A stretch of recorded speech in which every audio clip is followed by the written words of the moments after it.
Welcome to the Putt Crew. I'm your captain, Camille, and I have my alternates with me. I'm Mal. And I'm Robert. Today we are diving into chapters 26 and 27 of Heated Rivalry. Here is your spoiler warning, bitch. And now you know the tone of this podcast, too. What? Camille's coming in hot today. Camille, did we do something wrong? Okay, have you guys ever taken a nap and woken up from the nap having a panic attack? Yeah, actually, I have. Yeah, that just happened to me. So, I don't feel good right now. I took a It's nap not fun. and I woke up. That's why I texted you guys again to be like, are we still okay to record at 7? Because I was mid-panic attack and I was like, do I need to get out of bed right now? No, you're good. Also, if you kept panicking and attacking, we would have just delayed the recording to a different day. It would have been fine. That's true. We'll talk to Yuna Hollander about how well you can handle panic attacks. I wanted to mention, I know that previously someone had been worried that we said something about Rachel and Jacob Tierney and Hudson Williams, and they were concerned that it seemed like we were saying that nothing racist is happening against Hudson Williams. So I just wanted to say, and to be clear, there is a lot of racism going on. Oh, yeah. I just don't think it's from Rachel and Jacob. People are so weird to that man, and kindly, fuck off. Kindly fuck off. off. And I'm about to be not kind about it, so... Ooh. I'm sick and tired of seeing the disgusting things that people are saying about him. And, it's ridiculous. And a lot of people, they've cultivated their algorithms in a way that all they see is the response to it rather than the actual thing happening. And, I am so quick on the block button, even from the podcast account. I'll see a bad take, and I'm like, ooh, block.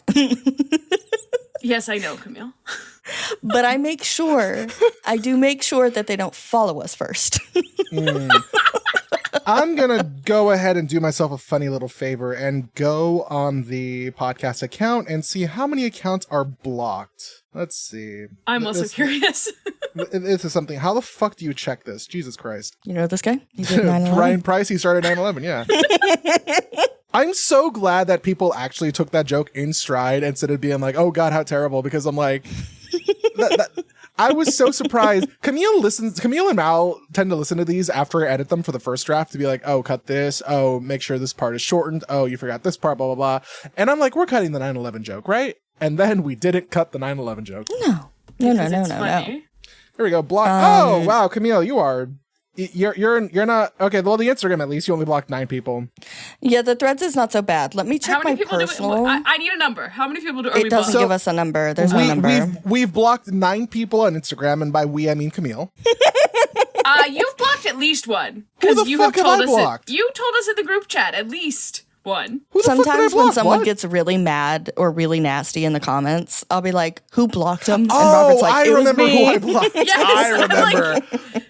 Here, wait. Let me set my microphone down so I can show you my personal block. I Listen. don't block anyone. Engagement is engagement. Yes, engagement's engagement. However, people are being mean to my friends sometimes. Holy shit, Camille! God, Camille! Listeners, for those of you who it's an audio medium we're currently engaging right now. Camille just scrolled through, I want to say 100 people roughly on a block list. I'm protecting my peace. No, there was a good period of time where I would send Camille things and she would be like, hey, I can't see this because I either blocked them or they blocked me. Oh yeah, I remember those days. And there are some people who make great edits in the fandom that I've ended up now, let's be clear, I'm not talking about a Bucky or anything like that, but there are people who make good content in this fandom that I've blocked because I've tried to engage with them and then they're so nasty. Some people just come into every interaction that they have with rather than benefit of the doubt, they're like, I'm going to believe that everything you say is stupid and mean and bad. And so I've just oh, haha, and I'll say something and people are like, bleh, and I'm like, whoa, well, everything okay, I bye. say is stupid and mean and bad, so it's fine. I know. Ooh, everything I say is just stupid. Robert is stupid, Camille is mean, I'm bad. No, Camille is annoying, according to our reviews. No. Camille's 2 things. Camille's mean and right. Hey. We've never explained that joke to the Putt Crew. If you don't listen to the PITT Crew, what had happened was... What happened was... We got a review at some point that just said that Camille was always loud and wrong. Mm-hmm. And it was a Spotify comment. And I was like, yes. what the fuck? Wild. And so we kind of like made it into a thing because like we couldn't where tell Camille if they is were loud like, and right. yeah, we couldn't tell if they were being like mean or not, but it ended up just coming across really mean, and then they never specified. Yeah. So we just kind of made it a bit, and now the bell is the Camille is loud and right bell. Yes. Yep. There's the bell. That's our soundboard. Which is also technically a joke from the season 2 finale of The Pit, which if you never listen, there are people here who are only here for Heated Rivalry. We love you. Also, watch season 2 of The Pit. It had a lot of gay in it. It's great. Watch season 1 of The Pit. It's so good. Where's the gay in season 1? Oh, wait. Trinity Santos is right there. Other housekeeping stuff for our lovely listeners. Hello, listeners. We have Patreon. I know it's annoying when podcasts are like, join the Patreon, but join the Patreon. We have a free tier where you can get emails, notifications of posts and things, and where we ask you for input, we share information, all that good stuff. We also have our $5 and $10 tier. Our $10 tier gets you a bonus live stream and bonus episode of whatever we yap about every month. And we also have an Etsy shop where you can buy some stickers. Yes, and there are stickers if you join the Patreon as well. We will send you a logo sticker, so if you like stickers, plenty of options to get stickers. I'm working on getting some other ones made, so we'll see. Hey, I just had a stupid thought. Say it out loud. What if somebody sent us like tip picks, but instead of like pasties, they have the pit crew or the puck crew as pasties? I didn't show you the accidental tit pic that I sent Mal. No, because that was like a horrifying tit pic, Camille. What? I don't think it's bad. It was just really funny. I tried to take a photo of an outfit that I was wearing to show Mal, and it was just entirely tit. It's like the lighting and the like just they look like ghosts. I'm sure that's what every young woman wants to hear about their breasts. They look like ghosts. Send your second favorite lesbian a tit pic. It's Pride Month. Who's your first favorite? I don't know. I just wanted to make the joke. I got offended on Mal's behalf more than Mal did. Mal's my favorite lesbian. Thank God. Oh, good. Okay, well, shall we jump into the chapters now? Mm-hmm. This is the end of the book, you guys. Holy shit. Yeah, the end of the regular chapters. Yeah, and I'm just so glad this is like the end, and then we're done with this book completely. There's nothing else after these last 2 chapters, right? Hey, why does it say epilogue? Wait, why does it say my dinner with Hayden at the end of my book? What the fuck is this? Yeah, Robert actually just just a photo discovered of an that dinner My plate. Dinner with Hayden exists today, despite it being on our like plan of things we're going to cover on this podcast since the fucking beginning, which is how I know that Robert does not read all the carefully don't. thought out plans that I've made. So like, Robert, you doesn't are read aware what that we are women write. tandem reading the long game and role model next, I am. right? And hey, Okay. is our audience aware of that? Because we've gotten that question a couple times. Yes, we're tandem reading the long game and role model at the same time. We're being double teamed by those books. We sure Hey, are. yo. Eiffel Tower with those books. We'll get some more information to you about the long game and role model when we get a little closer to that actually happening. Just know that most of the episodes would be either one book or the other. There are going to be like less than 10 episodes where we talk about like one chapter from each book. And it's but mostly just for like major things. So if you're like, I don't want to tandem read the books, that's fine, but you are going to hear about big long game events that also happen in role model, and you're going to hear about them Oh, in we're Role going to Model, hear so- about big, long game events, right? Sure are. Chapter 26? We are still in 2017. We're still at the cottage, and we're docking. Sorry, we're on the dock.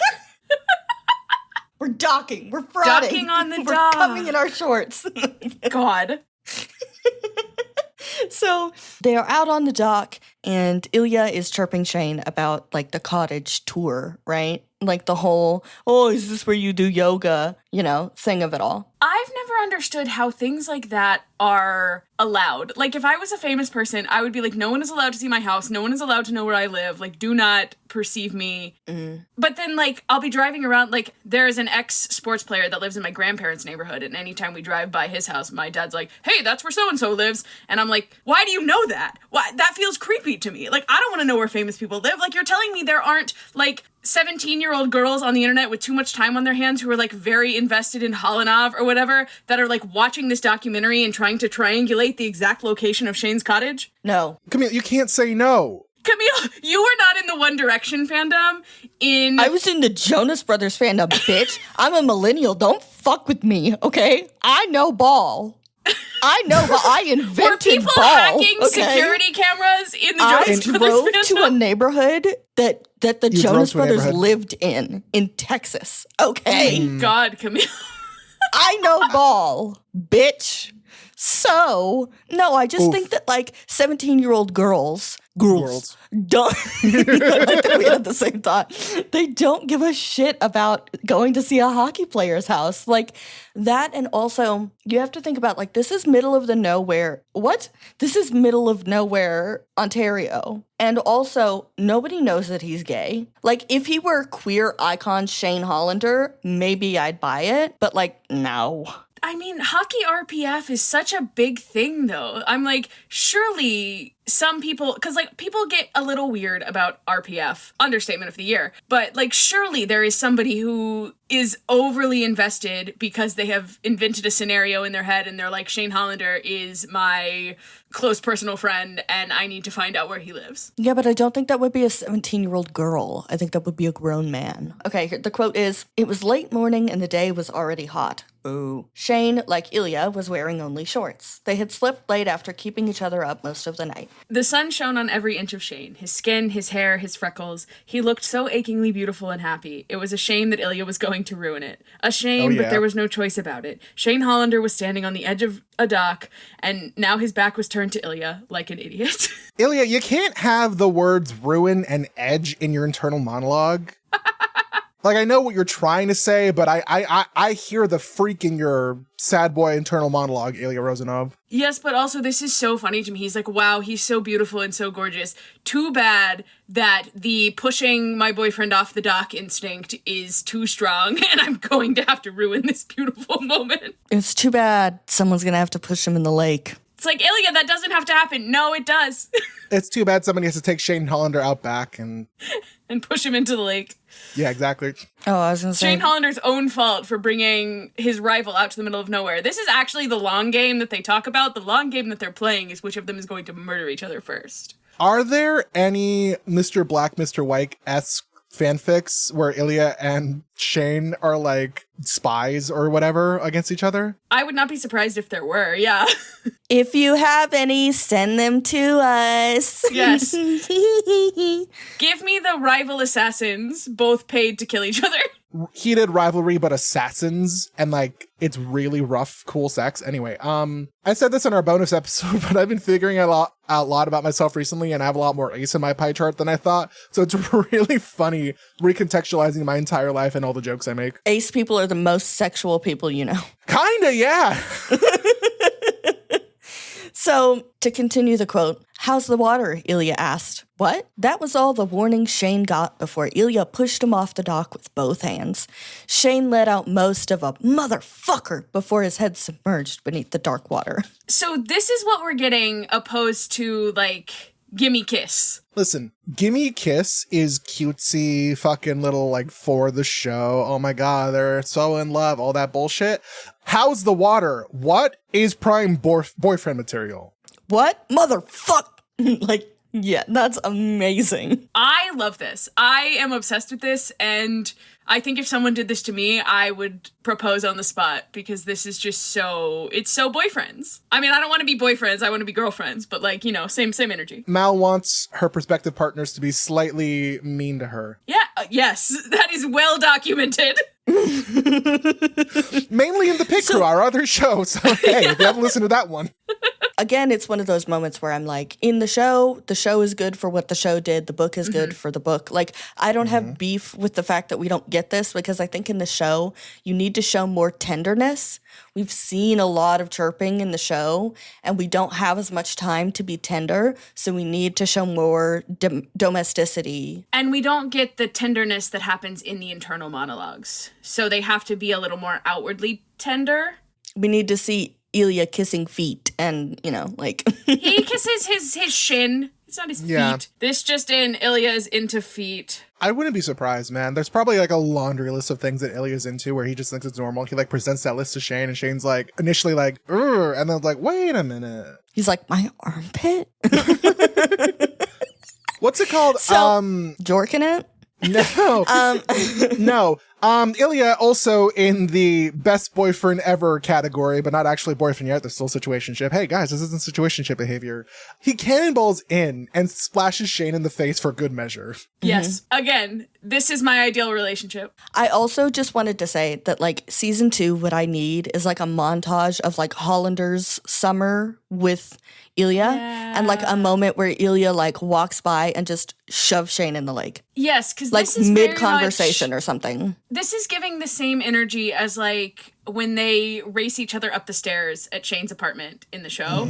Yeah. And I love that for them. And I love this for them. Like I love them so much. I also feel like Connor would take the direction so well. Okay, Connor, in this scene, you're going to be pushing Hudson as hard as you can into the... Where'd he go? Why is Hudson like 30 feet into the pool? That's a deep-ass pool. So, like, Shane calls Ilya an asshole. And Ilya's like, heart hands, like, yep, watch this. Ilya Rosanov's an asshole. But I think this is very much a stand-in for hockey in this moment, because right now there's not hockey to play. So Ilya is substituting the how do I rile up Shane? There's no hockey to play, so I'm gonna splash him and shove him into the lake, and I gotta keep him riled splasher. up.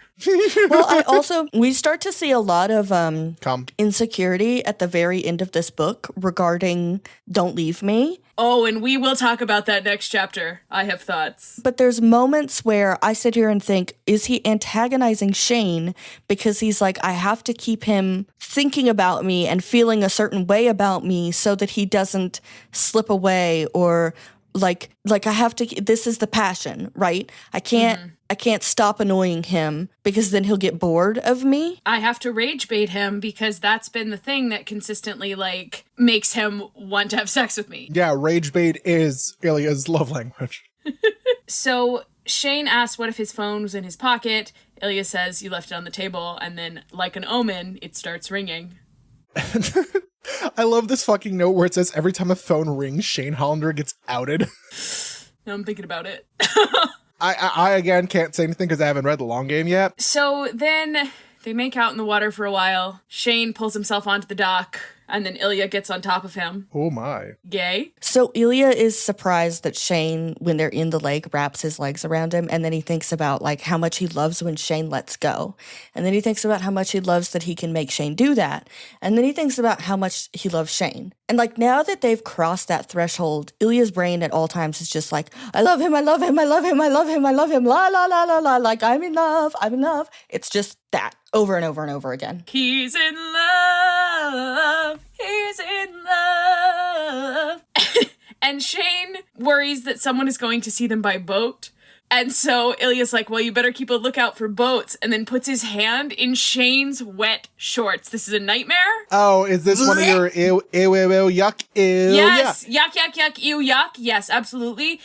If I am in a swimsuit, do not touch me, because it is already like a very, like I am one weird feeling away from like trying to crawl out of my own skin. And so I just like do not add an extra thing there. Good on autistic Shane Hollander for not being like, ah! You know, because like that's a sensory nightmare. That's so gross. His special interest is freaking it. So I think that kind of counteracts everything else. He's like, I get to have sex. Yeah. Sex. Let me tell you, like shower sex, bad. Pool sex, or like lake sex. I love that Ilya's like hot tub sex, bad. Pool sex, bad. Lake sex. I'm like, wait, what? Now, granted, they are on the date. On the date. Whoa.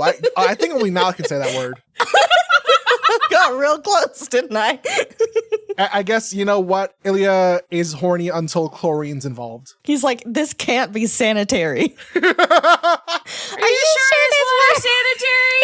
It looks questionable to me. I lost half the quote because I started laughing so hard that I couldn't breathe. I love that we had it the same time. Our clown-to-clown connection is strong today. The phone rings again, and Shane tells it to fuck off. The phone is ringing. And I'm just like, it's never been more obvious to me that Shane Hollander does not know that he's a character in a story because, like, the author is only going to tell you that the phone is ringing when it is important. There is an important thing that is happening there. And me as a reader, I'm like, answer the goddamn phone. But, like, if I was having a secret vacation with my situationship, who's not my boyfriend yet, I also wouldn't pick up my phone. I would be like, whatever, it can't be important. But like Shane's like, I'm on a silent retreat. My parents respect that. I don't need to worry. Yeah. Oops. Listen, with my luck, it would be like I'd miss the call like 4 times, and then I would finally call back and they'd be like, hey, so dad died. I'm like, fuck. Yeah, that is true. I'm a little too anxious to, like, if my phone were to ring more than once from the same person, I would probably need to answer it. Ask me about the last time I missed a phone call. What happened the last time you missed a phone call? I immediately got a text message in all caps that said Connor's story is at my job. Oh, right. Oh, yes. I told that story on Patreon, but yes, my god sister met Connor a week ago because Good for her. he was at her bar and she is the consummate professional and he has no idea that she knew who he was. She was very professional, very nice. Good on her for letting him have his moment with his friends. But god damn it! What I really like here is that Rachel writes that Ilya kisses Shane's smile. Yeah. Because it paints such a perfect visual of what's happening. Because Shane is smiling. He does not kiss him back. He's just smiling. And Ilya kisses him right on his smile. Like, I love that. It's so, and I'm just obsessed with it. I just Like think there's it's a really lot of there's a lot of teeth involved in this smile because we're just happy. Or not sorry, there's There's- no teeth no, involved there's in no this kiss teeth. because we're just happy. I Yeah, don't think no. there's any teeth. I think he's smiling with his lips closed. Can you Yeah, imagine? He's just like, "Mwah," right on the Let teeth. me kiss your teeth. I do that to my cats. If there's any teeth involved while you are jorking it, and by it we mean Shane's peanuts, you Robert should stole put my your- joke! Yeah, I love doing that. We should. I How wrote in does the it feel? notes, Ilya starts jorking it being Shane's peanuts. And then I wrote in the notes, I just sighed and put my head in my hands because I did. I was laying in my bed with my laptop and I went, At the cottage, straight jorking it being Shane's peanuts. Peanuts. Peanuts is usually spelled with an A. It's Peanits, but Okay, sorry that I spelled the fake word wrong. so sorry that I spelled peanuts wrong. peanuts. Anyway, there are not many things I'm willing to die on a hill for, but I am willing to die on the hill of spelling memes correctly. Thank you. Because it's supposed to look like peanuts, but you replace the I with the U with an I. Anyway, Okay, she Okay. fixed it. Jesus. I'm like, wait, no, she didn't. Oh, wait, no, she did. I'm just slightly dyslexic. All right, so You're like, that spelling is still wrong. And I'm like, that's what you said. I spelled it the way you told me to. So Shane says that he's wanted Ilya to fuck him outside for so long. This is the same man who was worried about boats like not even a page ago. What a boat trip that would be. Hey, it's Shane Holland. Oh my God. yeah, imagine one of those like rich people boat David cruises Hollander's or- on the boat. Yeah. That meme of Five and Elliot Page's character from Umbrella Academy like passing each other in cars. Yes. You're passing each other in the boat and you just like make eye contact, 2 guys fucking on the dock. Yeah, crazy. Making contact with Ilya Rosanov while he's jerking Shane's peanuts. Making contact or eye contact? No, contact. First contact. Okay. Smack him right on that butt. Ah. Nice cake. So I have so much to say about semi-exhibitionist Shane Hollander. Like, I do have so much to say about it, but I am going to hold off until we get to the long game because it comes in a lot more there. But I have so much to say about this, and I know I Yes. mentioned it a lot. I know I do, but I will talk more about it at some point. But yes, I was just like, Shane, which is exactly what Ilya says. I wrote down 2 little lines here, and then Camille and I both wrote the same note about them. So Ilya says, what do you want me to do to you? Shane replies, anything. I don't know. Everything. And I said, I'm obsessed with this. And Camille also put a bullet that says, I'm obsessed with this. But I'm obsessed with this because of the way that it plays back into Ilya loaning that sexual agency, right? He tells Shane to tell him one thing. He's like, okay, just tell me one thing. He's like, the water's fine. Come on out. Like, he's coaxing him into it, you know? Yeah. Just tell me one thing. And I love it. And Ilya suggests that someday they canoe out to a little island so he can fuck him there where no one will see. That's not what Shane wants. Shane wants everyone to see. And Shane gets all loud when Ilya talks about fucking him outside. And Ilya, asshole extraordinaire, goes, someone might hear you from their boat. That is peak top exhibitionist behavior where you increase the simulation and then you taunt your sub partner like, hey, if you get louder, someone might hear you. And it's really fun. Thank you, sexperienced Robert. I remember like 20 minutes ago when I said I have more ace in my pie chart than I thought. And you also have a lot of sex. You contain multitudes. I contain multitudes, yeah. This isn't with Mac, by the way. I keep wanting to say that any stories I tell do not involve Mac, just out of the respect of my current relationship. Speaking of containing multitudes, they both come in their swim shorts. Disgusting. How many children was that? Thank you, Camille, for picking up what I was putting down. I was like, is the joke clear? I don't know. Great. All right, kids, we're going for a swim. Putting Hayden Pike to shame. Oh my yeah. God. Yeah. Yuck, yuck, yuck. You yuck. And my first thought, like knowing what was about to happen, I was like, oh my God, they had better get in that lake and clean up. Because, like, imagine meeting your future father-in-law with, like, cum in your shorts. That's disgusting. Like, are you sure this water's sanitary? That looks like cum it's to not. me. Yeah, no, they do get in the lake and they clean themselves up a bit. Thank God. I'm sorry, I just sexualized a children's movie. I didn't mean to.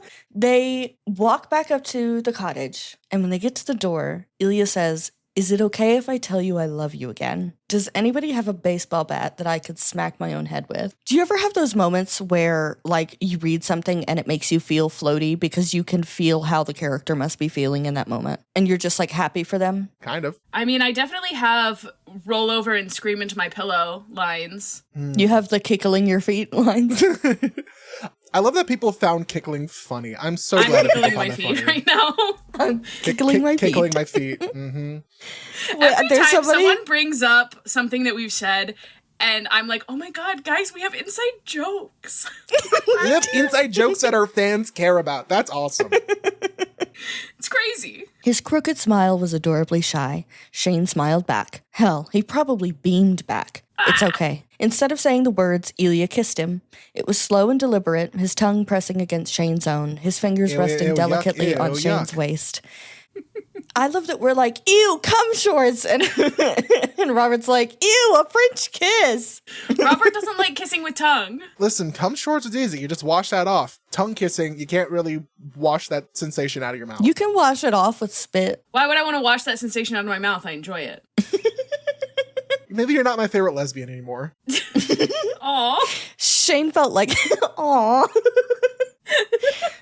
Shane felt like his legs might give out on him. He made a contented little noise and stepped in even closer so he could feel Ilya pressed against every inch of him. His hands slid over the lake-cooled skin on Ilya's back, eventually finding their way into his damp hair. Ilya huffed and tilted Shane's head back, kissing him deeper and more possessively. Shane felt dizzy with happiness. To be held like this and kissed like this by the man that he loved, the man who loved him back, here at the place that he loved more than anywhere else in the world. So I put in my notes that this passage is so, and then just a bunch of exclamation points. And so I'm going to try to make that into a sound because how you can't really convey just a bunch of exclamation points. So like, Robert is adding to the I don't notes know. right now, and it just says, guys, this is not situationship behavior. I felt the need to say it. I wanted to draw the parallel of how Shane has wanted the people that he loves the most in the world to like exist in the same world and to meet each other. And now he's talking about the man that he loves who loves him and being with him in the place that he loves more than anything. And surprise, here comes the person that he wanted to introduce him to, the other person he loves the most that he wanted to introduce him to. Yep. Yeah. Because witnessing this fun moment, is none other David Hollander. Daddy Hollander. I heard he played for McGill. What the fuck is McGill? Is that a town? Is McGill a town? You guys commented on this because I wasn't there for the episode 6 discussion, but in the show, he looks like a fucking serial killer. Yes, he does. Yes. We made a reel that performed very well. I think I'm going to die in this house. In this There's a house. killer Yes, I remember that standing in one. the Yeah. kitchen.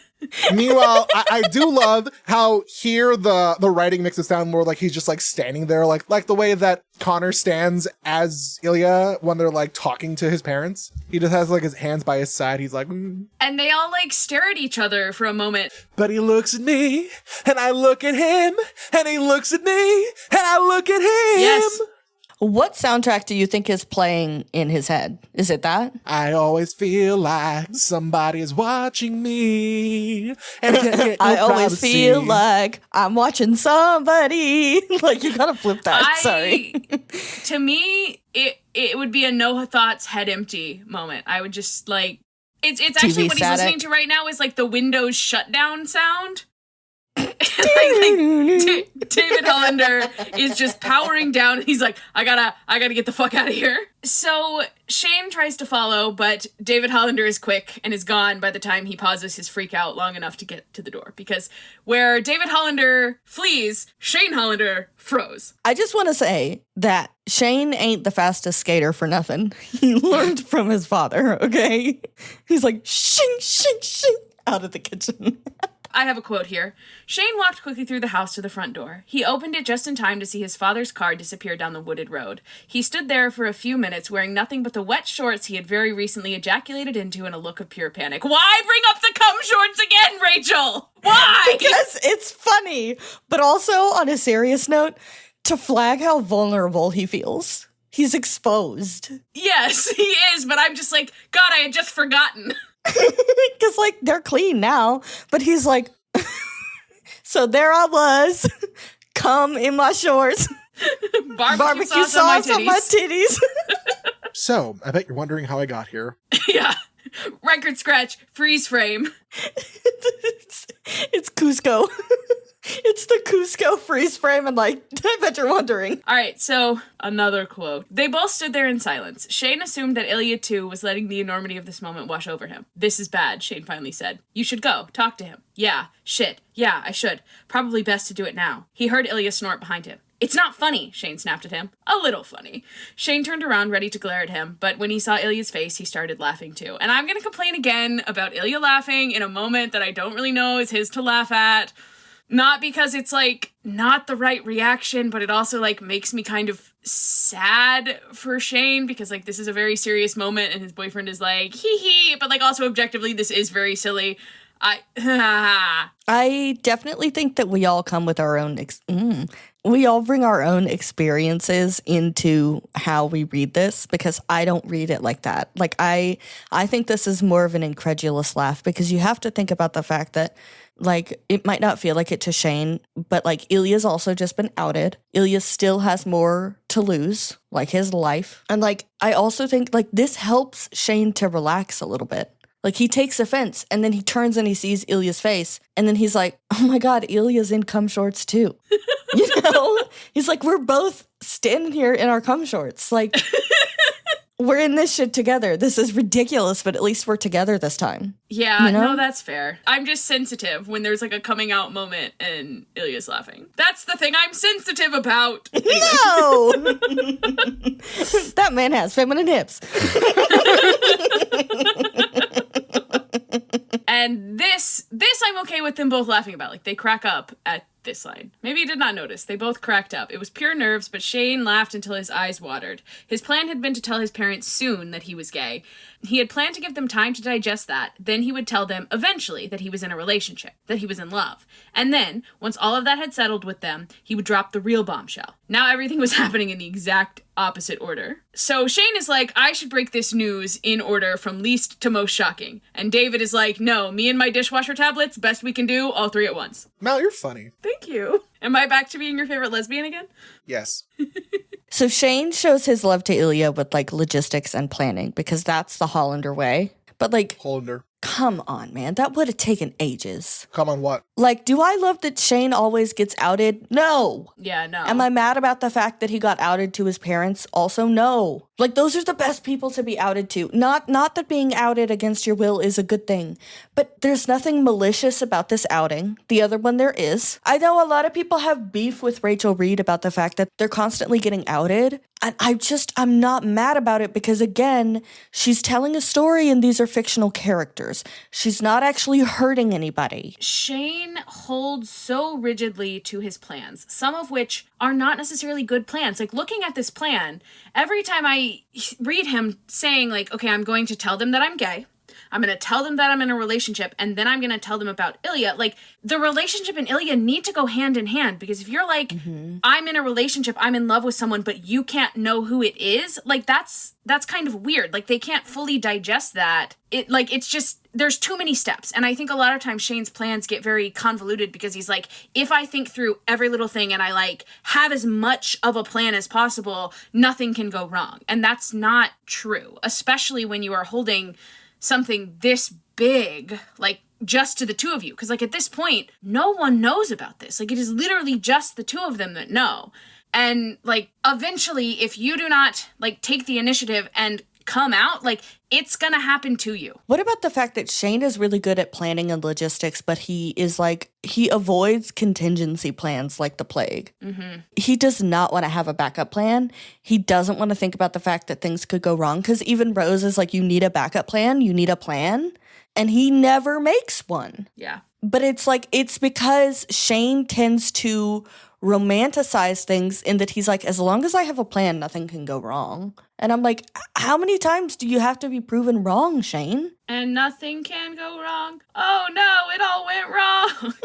Isn't that the definition of insanity? Repeating the same thing, expecting different results. Yeah. And I'm like, and I think Rachel's also gotten a lot of flack for calling Shane, like, stupid. But I think I think that she, like, her character outlines and stuff, that's, like, her own stuff to refer to. And I think that a lot of people go into thinking that everything she does is negative or mean-spirited, and I just don't think that it is. As someone who bullies her friends every week on a podcast. And I think that part of why she's like, Shane isn't intelligent is because of these things, right? Like, Shane is intelligent to an extent. Like, he's sitting here like, here's my plan, this is what I'm gonna do, but then also, like, never wants to actually plan for what might happen. He never has a backup plan, and he doesn't want one because he just wants things to go the way he wants them to. Which is like, that's not real life. And then I'm like, is he like that in hockey? Like, is he just so good that whenever he has a plan, it just, like, goes perfectly? Because I'm thinking about, like, sports, and you can plan and plan and plan, but, like, once you introduce other people into the game, then, like, you have to adjust your plan. And so I'm like, do we need to be talking to Shane about his plans in terms of a hockey game and being like, hey, Shane, you can have this great plan to take the puck to the net and come out to your parents in this order. Like, great. But unfortunately, there are sometimes going to be defenders there who are there to slam you into the boards. And sometimes those defenders are your father needing to come get dishwasher tablets. But the defenders, he can watch game tape. And Shane has a coach. He doesn't have a coach for his personal life. He is his own coach. He doesn't, but also it's kind of funny for me to, with this line of thinking, like, Shane shoots, he's like, okay, if I shoot, I'm going to make it a goal. Ha! Oh, fuck, the goalie. Damn it. I didn't account for the goalie in my plan.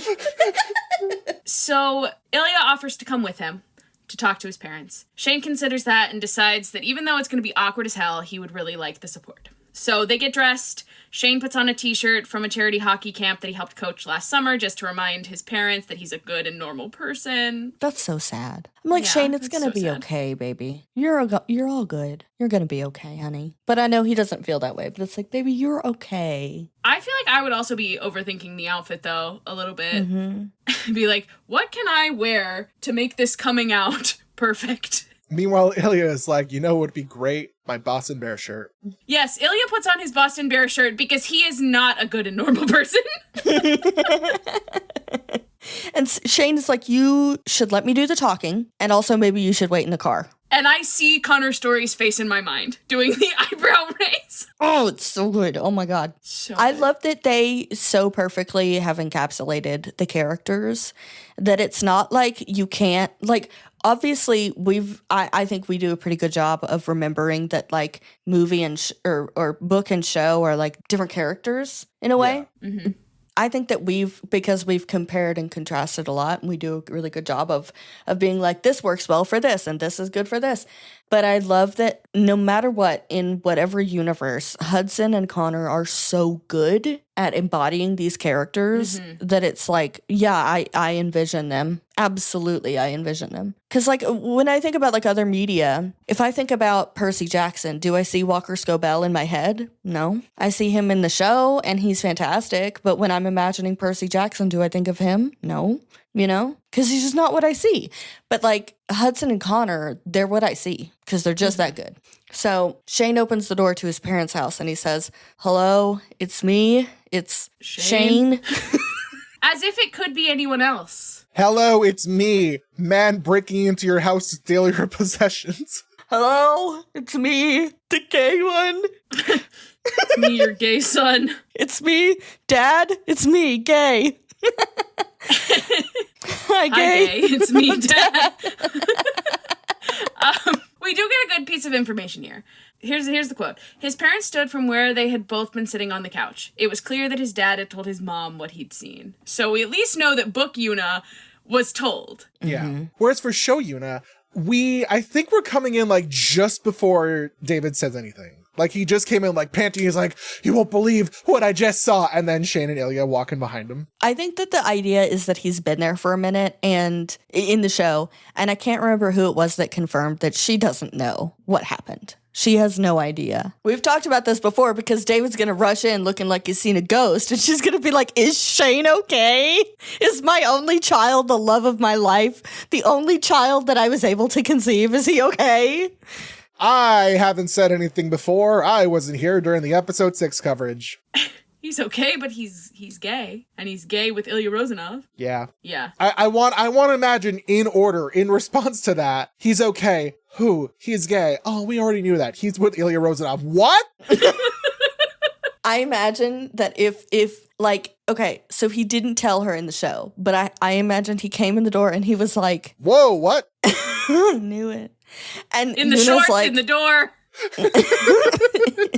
Coming in lots of things. in a hand and a mouth. We're not coming in Shane Hollander yet because they still use condoms. Just you wait, Robert.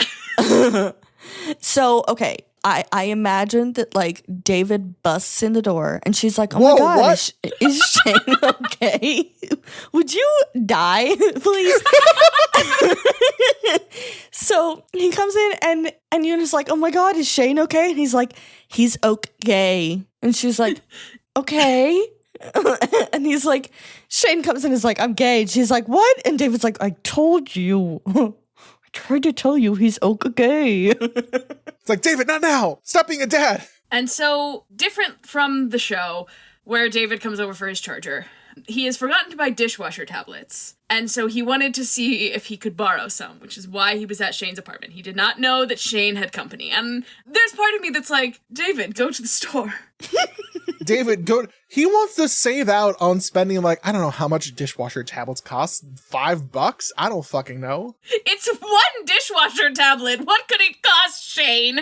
$10? What could it cost, Shane? Your biggest secret and your dignity? Okay, rich people with a dishwasher. Fuck, me out here washing my dishes by hand. I have a dishwasher. What? Excuse me, holy shit. I wash my fucking dishes by hand. Even in my parents' house, we had a dishwasher. We just use it for storage. I still wash dishes by hand at my parents' I house. mostly wash dishes by hand because my father was like, you cannot put a single speck of food in the dishwasher. And I was like, so then why do we have one? Fun fact, your This doesn't sound like a fun dishwasher fact. will actually not clean them if you like pre-clean them. You're supposed to just like take the big chunks out and then put the messy plates in because your dishwasher senses how dirty they are and then runs accordingly. I don't think my dishwasher's that smart. No, but like your like modern dishwashers though, that is how they work. Is that they sense how dirty dishes are. I like how Mal said that so earnestly. I don't think my dishwasher is that smart. I don't think you are either. Oh, you said dishwasher. Whoops. Oh my god. So, okay. So I said this during our show coverage, and then someone commented that, like, it could very well take an hour to get somewhere that you could buy a charger or dishwasher tablets or something. So, like, think super rural here. Like, think about, Mal, you and I live walking distance from somewhere where we could get what we needed. And so, like, this is the middle of nowhere. And also, Robert, you're right. The audiobook narrator does make his parents sound Southern, and I don't understand. I'm so glad I wasn't going crazy. And so Yuna says, well, Mal, you made a good point. It says Mom. Found out what exactly, Mom asked. Her eyes were locked on Ilya just over Shane's shoulder. Well, I'm gay, which I was going to tell you soon. Sorry. I wish I'd told you. His parents didn't say anything. They were both looking at Ilya like he was a mountain lion that was about to attack. And this is so interesting to me because, like, that's not Ilya. That's Rosanov. But they don't know that. They don't know that. Because Shane's never given them a reason to think otherwise. Like, all they've ever known about Ilya is that he chirps their son and makes his life hell, you know? It makes him come hard, but still. They don't know that. And this is Ilya Rosanov. You probably already knew that. Hi, Ilya said. And he's been visiting. What were they exactly? It occurred to Shane that he and Ilya hadn't even figured out what label they were comfortable with. Lovers. Ilya offered. Fuck, way to choose the grossest possible word, Ilya. Why is lovers such a gross word to Shane? I need to know. I think Shane is like, do not imply to my parents that we are having sex. Exactly. I like the implication that, like, even though it's not the right word, it is Ilya trying to help. Like, he's clocking the fact that Shane doesn't know how to answer this question. And he's like, I'm the top. I got this. We're lovers. Feels like a Let me help you, buddy. very European word. Like a very, we are lovers. You're a what? So, also, like, for anybody whose first language isn't English, and Robert, and who totally, like, doesn't totally understand this, lovers has a sexual context in the English language. Mm-hmm. So that's why it's gross. Like, he could have said seeing each other or together. But instead, he says lovers. He's like, I'm sticking my dick in your son. Nice to meet you. Like, I think even if Ilya, after 8 or 9 years of learning English with like his teammates and whatever, I think he would know what the term, we're seeing each other is, but that wouldn't be honest to Ilya. He's literally the whole purpose of coming to the cottage is that Ilya's had to fight with himself that, oh, I'm in love with Shane Hollander. He's not going to say, oh, I'm seeing your son. We are in love. We are lovers. We love. Right. I can see the 2 + 2 = fish in Ilya's head right now. I just think that, like, Shane has to be the first one to say we love each other to his parents. That's not Ilya's responsibility. Like, that's not Ilya's place. And so I really like that Ilya knows his place in this moment. And I do appreciate that he's trying to help. And, like, factually, yes, they are lovers. But because this is his second language, he doesn't quite understand that that is not the word to use. Like, yes, it's factually correct, but there is a more politically correct way of saying that to your parents. We're being political in our gay hockey book? I jork his peanuts. Nice to meet ya. But you hate him, Mom said. No, I don't. I mean, sometimes I do, kinda. This piece of shit pushed me in the pool, but I still love him. It's the lake. It's a lake. He doesn't have a hot pocket, so it was okay. Him being like, well, sometimes I hate him, but also most of the time I love him. Like, just so funny. Like, I don't know that when you're introducing your not boyfriend, your situationship to your parents, I don't know if being like, yeah, I do hate him sometimes. Like, I don't know if that's the... But these are big steps. Like, Shane just told someone else for the very first time that he loves Ilya. Like, the bubble is popped. It's over. Like, we're committed now. Like, our parents... I'm kickling my feet. I'm kickling my feet! So, they sit in the living room. David and Yuna are together on the couch. Ilya and Shane are in separate chairs facing them. Yuna says that they suspected that Shane might be gay, or at least thought it was a possibility because they know him pretty well. I just had a thought. You know, in moments where a character is, like, coming clean about something and being honest about something, they're the one on the couch and they're the two people that are admitting it to are the ones sitting in chairs, like surrounding them kind of a thing. Yeah. And right now it's flipped because it's not Shane and Ilya being confronted. It's David and Yuna. So they're the ones on the couch like, yeah. Oh. David and Yuna are being confronted by their son's situationship that's been going on for the last 9 years that they didn't know about. Like, that's got to be kind of rough. I wonder if they'll know how long exactly it's been going on. Probably not. I feel like it's not out of the question that they would start thinking maybe our son is gay because, like, he's kind of a superstar in this sport in which guys tend to get married pretty young. And, like, he's never had a relationship with a woman. Like, he's never really done any of that, which is kind of abnormal for hockey. And I'm sure girls have been throwing themselves at him for, like, his whole career. So, like, I think at some point you go, do you think he's gay? I think that, but I also think that, like, he's autistic, right? Not that they know that, but he's hyper-focused on his career. That's always how he's been. And also, like, he gets the tism riz from his parents. Yeah. So, like, they also think that it's totally normal to be locked the fuck in, right? So it probably didn't seem abnormal to them. But I do think, yes, like, I think they're I think they notice a lot. I think they're very good parents. I think they love him very much and they notice a lot, but they also are not going to confront him because they know that would go terribly. They don't tend to confront him, except for, like, Yuna being like, can you be cool about, like, one thing? Well, because sometimes you make that boy a tuna melt and you set up the perfect evening to try to get him to stay the night and you still spook him. Imagine if they had sat him down and been like, Shane, are you gay? Like, I think he would have just died on the spot. She gave him a small smile, and that one tiny gesture made Shane want to weep with relief. This is, like, just the little, like, we know you pretty well, smile. And he's like, oh, thank God, my parents still love me. I think it's such a relief to me that he comes out to his parents and they more or less are just like, Shane, like, we've thought as much and we haven't changed anything about the way we see you, talk to you, treat you, love you, nothing. And we've had this suspicion and it's never changed anything. And it's not going to now, except maybe we'll knock. Like, I don't know.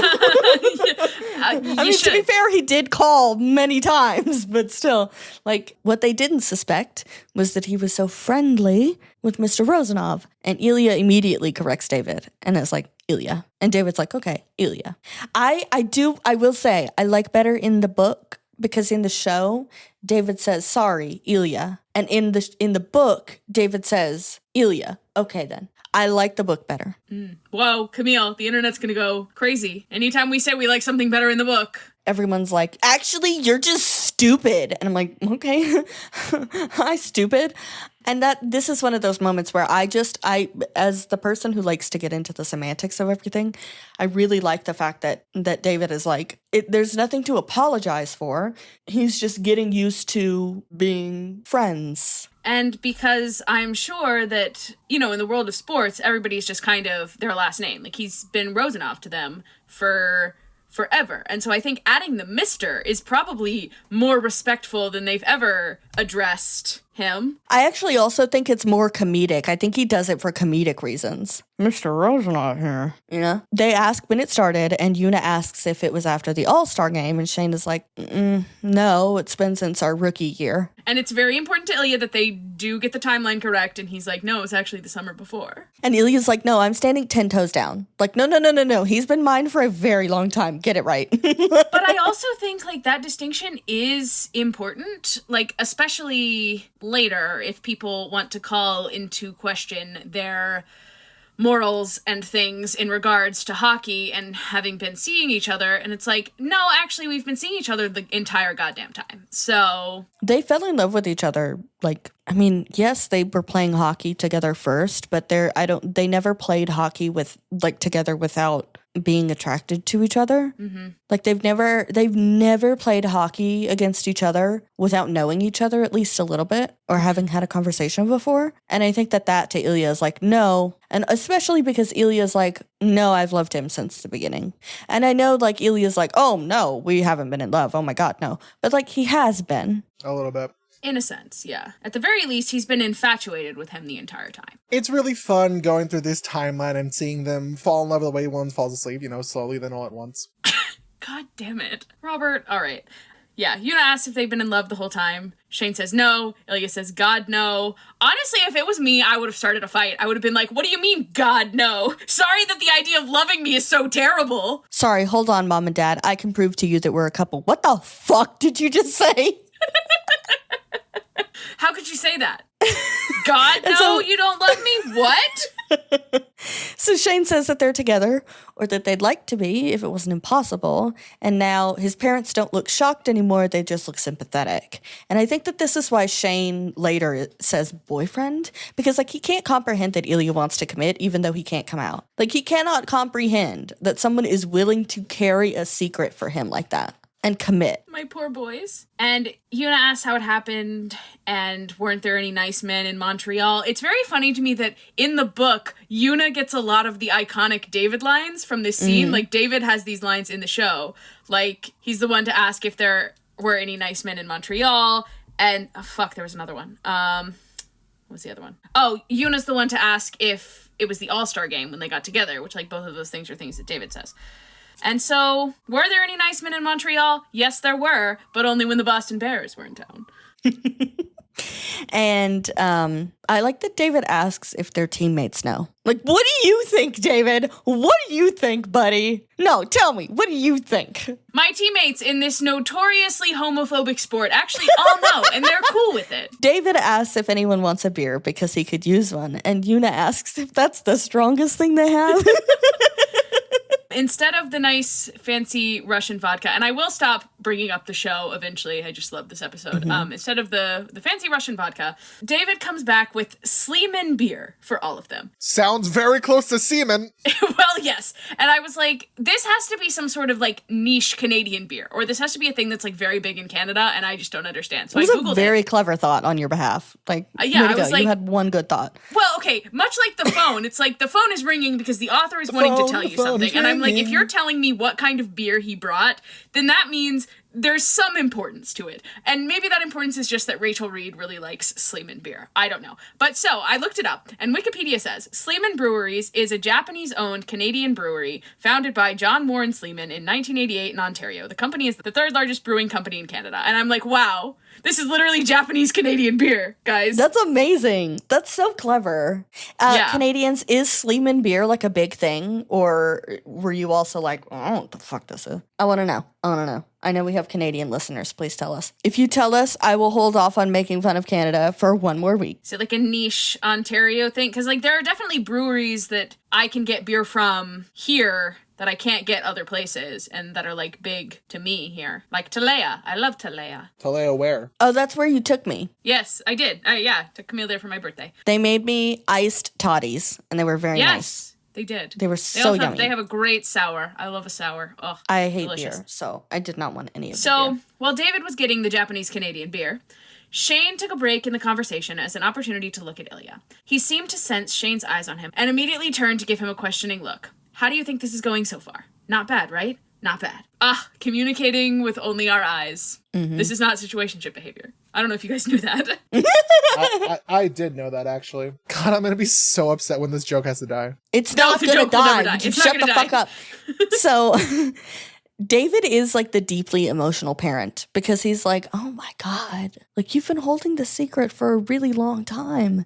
I think the emotional weight hits David. And I think that what I really like about David as a character is that, yes, he says some like goofy things, but I think that like our age, we grew up watching TV shows where dads were just idiots, right?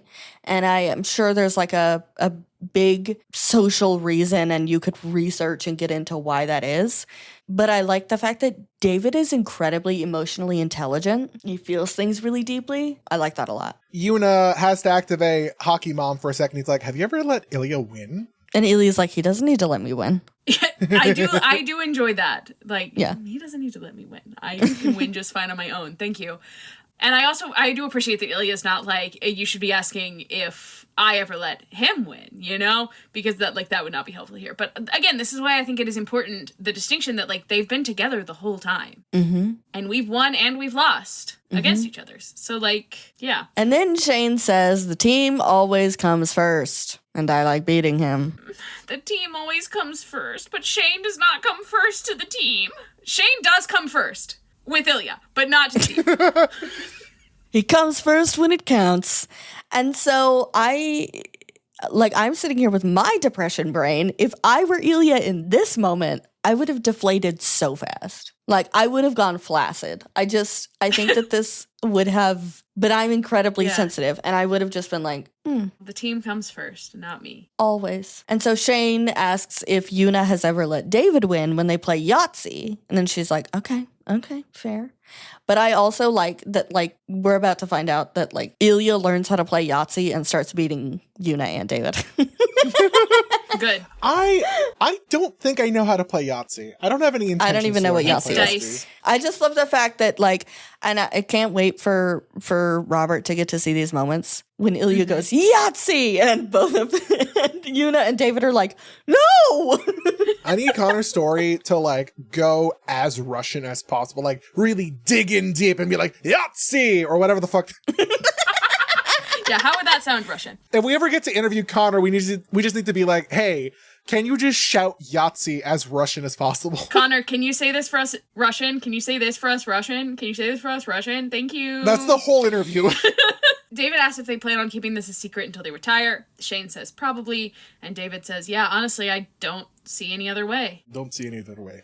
Which is sad. Why is David Russian now, Robert? I don't know why I thought Ilya said that. It's David who said that. No, oh wait, hold on. To echo the audiobook, that sounds pretty sad. David doesn't see any other way besides keeping this, like, a secret. Keeping it zipped up. And I appreciate the way that David and Yuna validate these things for them.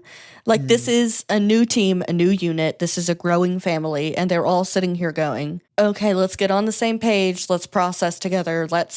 They are immediately stepping. I love David and Yuna because they immediately step into this. They're not step-parents. They're the parents who stepped up. Yeah, and they step into this shitstorm with them.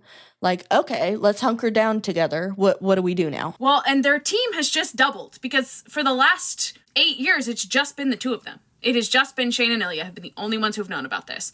And now we have 2 more people who are on our team and know about this. No questions asked. No. Well, no. A few questions asked. A few clarifying questions, please. Reasonable questions asked, you know? I do love how in the notes you're like, I call them Yuna and David, but Shane's calling them mom and dad. I'm like, yeah, what else is he gonna fucking call them? Well, no, Narrator Shane is calling them mom and dad. Narrator Shane in all these scenes is calling them mom and dad, and I didn't want to put them as mom and dad. What's he gonna... So your internal monologue calls your parents by your first name? When I'm mad at them. What? I call my father by his first name. I do not refer to him as father. Okay, that's understandable from what I've heard of your father. But like, what? The like limited third person narration is very interesting in books because I feel like you could call them by their first name, and because it's in third person, it wouldn't necessarily feel like Shane is calling them by their first names. So if you're saying limited third person narration, are you trying to imply that Shane's internal monologue should not know, or should know, or what's it called? Like, should only call his parents by their first names? No, it's because what she's saying is that it's not, there are no I. It's not me, I, and mom and dad. It's Shane, he, him, and mom and dad. Instead of Shane, David, Yuna, it's Shane, mom and dad. Yeah, and I'm not saying that it's like a bad thing or anything. I just think that it's interesting, and I find it kind of comforting in this scene that, like, he's calling them mom and dad. Like, there's this familiarity to it. Because it's making us call them mom and dad. Yeah, like, he always calls them mom and dad. Like, this is always, but I just, like, I noticed it here because it feels nice. It gives me the warm fuzzies. Blah, blah, blah, mom said. And it's like, oh, that's mom. That's mom. She's mom. Right. That's mom. I'm curious if other books. I was just thinking the same thing. Because does he think that earlier in the book? The only one I think who interact, he does. He calls them mom and dad. He calls them mom and dad. Because I did look it up. I want to know if Troy calls his mom. I think he does because like he's on the phone with mom. Okay, yeah.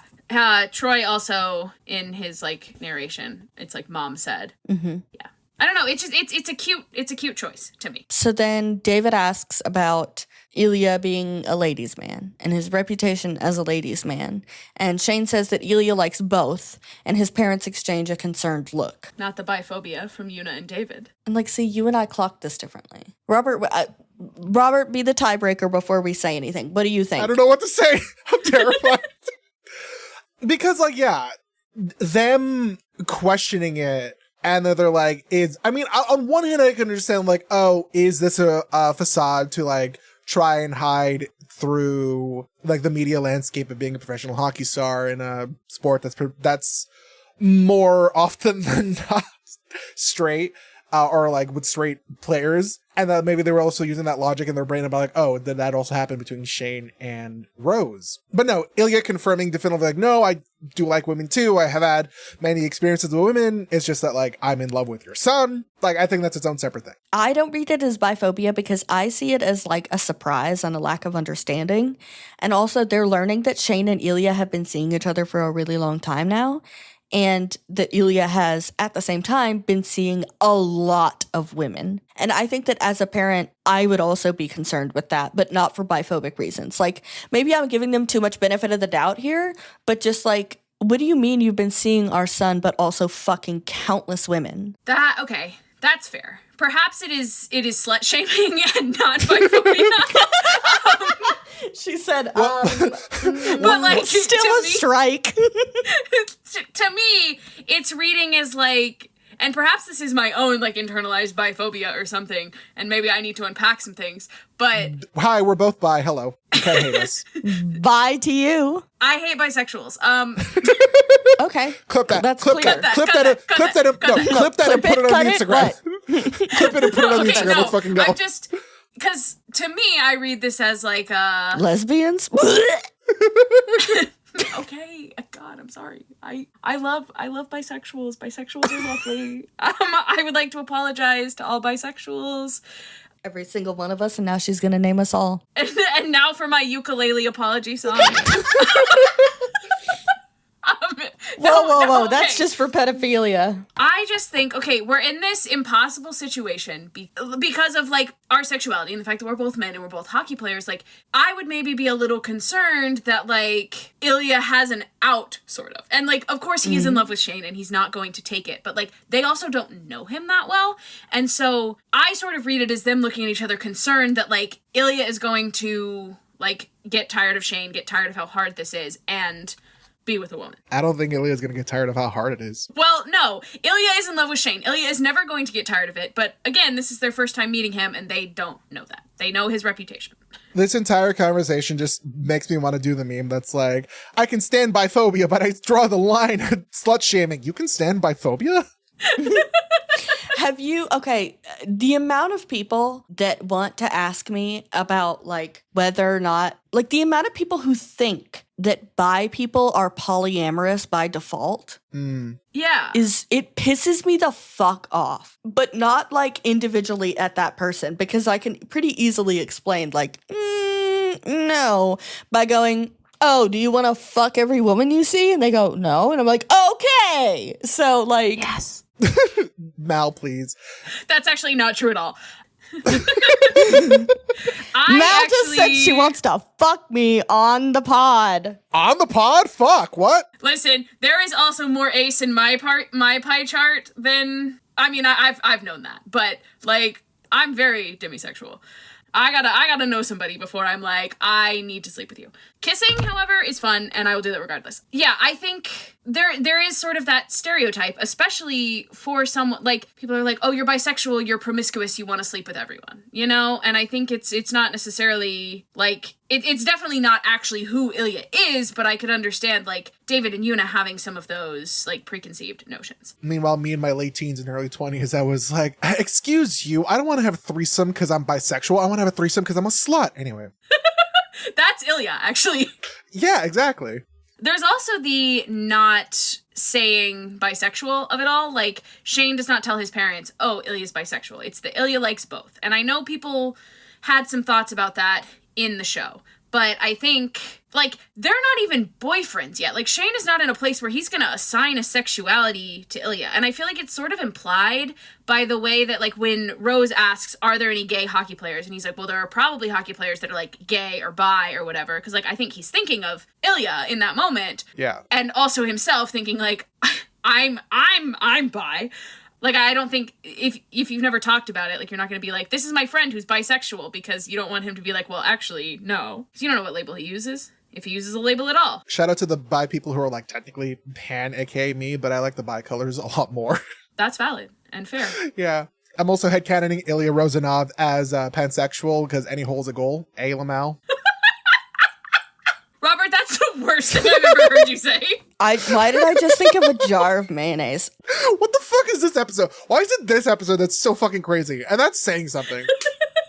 Because we have no guest. We have no one that we have to reel it in front of. But I will also say that anybody who thinks that, I've seen a lot of discourse recently where people are like, well, bisexual is inherently transphobic. And I'm like, it's not. Bisexual means heterosexual or homosexual. Both are good. Both kinds of relationships are good. Mm-hmm. It's not man or woman. So, like, stop assigning something to my sexuality that is not true. Like, do a little more research, please. Please, I'm begging you. Stop assuming the worst of absolutely everybody. Your life is miserable for it. Please assume better of people. Assume better of people and then allow them to let you down rather than being a bitch to absolutely everyone you meet, because then you're the letdown. And that's a hard life to live. Unfortunately, we know too much about people that we don't actually know. Like, you know, you see something online and you don't actually know that person. And so you can take it whatever which way. Whereas, like, if somebody in your real life that you actually know said something, you would put a little more effort into understanding because you, like, have a relationship with that person. And that's why social media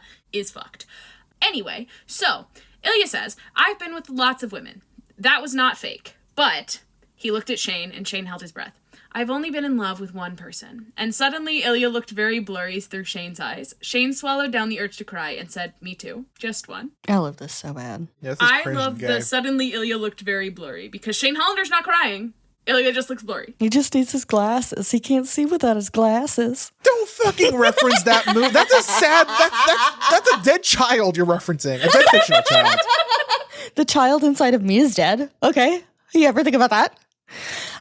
When I think of Anna Klumsky, all I can think about is Amy from Veep, and I love her. She's my everything. So then Yuna goes all Yuna Hollander on the situation. It's like, what's the plan? We have this problem. How do we solve it? My favorite part of Heated Rivalry is when Yuna says it's Hollandering time and Hollanders everywhere.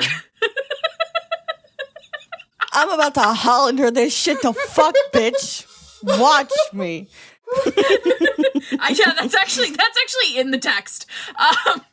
So Shane glanced at a bewildered-looking Ilya. He gave him a small smile. They had Yuna on their side now, and Shane couldn't imagine a better ally. I'm crying. I think I just don't have words for how much I love David and Yuna, and I think that they're such a good salve for all of the awful shit that Ilya has been through in his life, because, and like, don't take this the wrong way, I'm not trying to say that, like, Irina left Ilya, right? But, like... But also she did.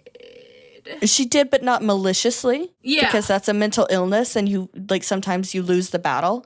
I mean, it's the same as, like, a parent who dies of cancer. It's like they left, and, like, it wasn't their fault, but yeah. And Yuna's like, okay, I'm here. I'm stepping in. Mm-hmm. So much so that when they get in the car to leave, Ilya's like, oh, I've already been accepted into this family. And I'm like, that's incredible. To take 10 years of hating this kid and accept him into your family like that? That's amazing. And Yuna is getting over a lot of things here because she says, first of all, have you talked to Scott Hunter?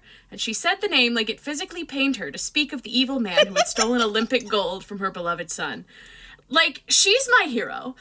From Shane being like, yeah, Cliff Marlowe doesn't want to meet my mother in a dark alley, to now her being like, I have held a grudge against Scott Hunter for the Olympics for the last 3 fucking years, but now that he's gay, all right, fine, he's allowed. I'm an ally, she says through gritted teeth. She's But like, no, I unfortunately, we have one gay hockey player, and I wish it was anyone else and not that motherfucker who stole my son's gold medal. God damn But- it, Shane, you couldn't have beat him on this one thing. I feel He like took the gold medal in being a gay hockey player, and now you're gonna get silver again, Shane. And actually, Shane's not even gonna get silver. Shane's not gonna medal, which is fucked up. which is okay. He doesn't want to be a gay icon. But I love the idea of Shane being like, Mom, you're going to have to get really cool about a lot of things really fast. And Ilya's head poking around the corner and going, hi. Like, Shane's like, I can't tell my parents about this relationship unless everyone gets really cool about a lot of stuff really fast. Mom, I've had a tongue in my butt. So, back on Scott Hunter, as Kip often is. Ilya says he's talked to him, but not about them. Dinosa. You are a dinosaur. So, yeah, okay. I was like, what are you spelling, Camille?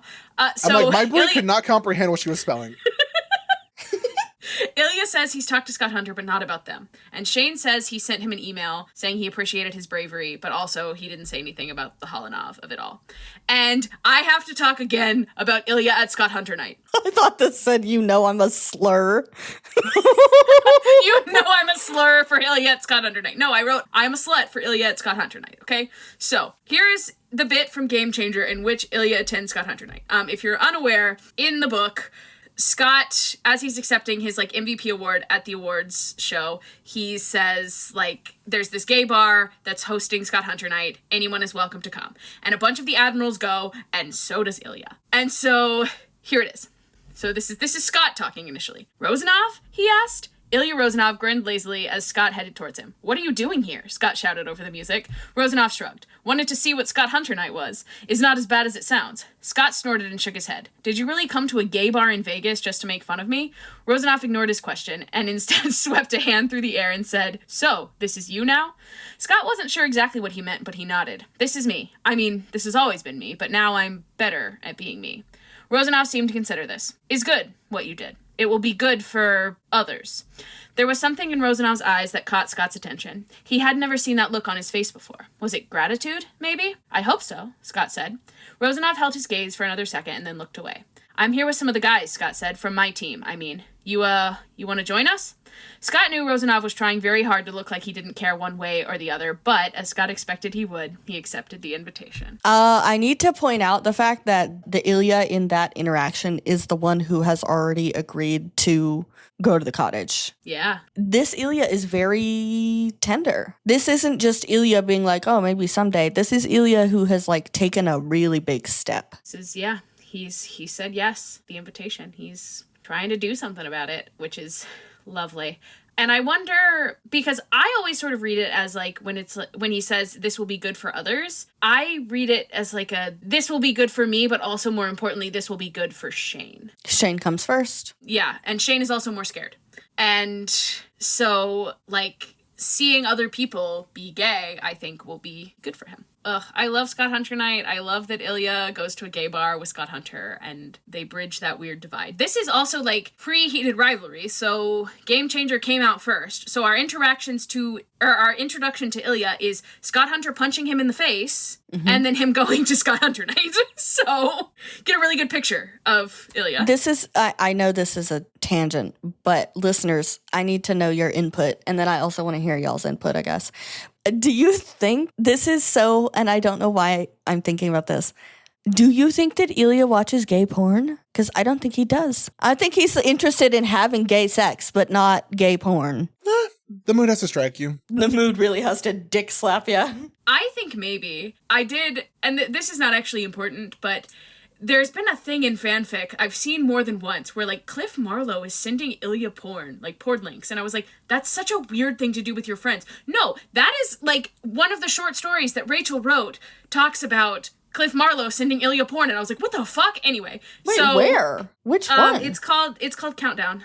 I do want to talk about it possibly with one of our long game things because the chapters are weird for that one, and I think it'll be too short. But then again, knowing us, we'll find things to talk about.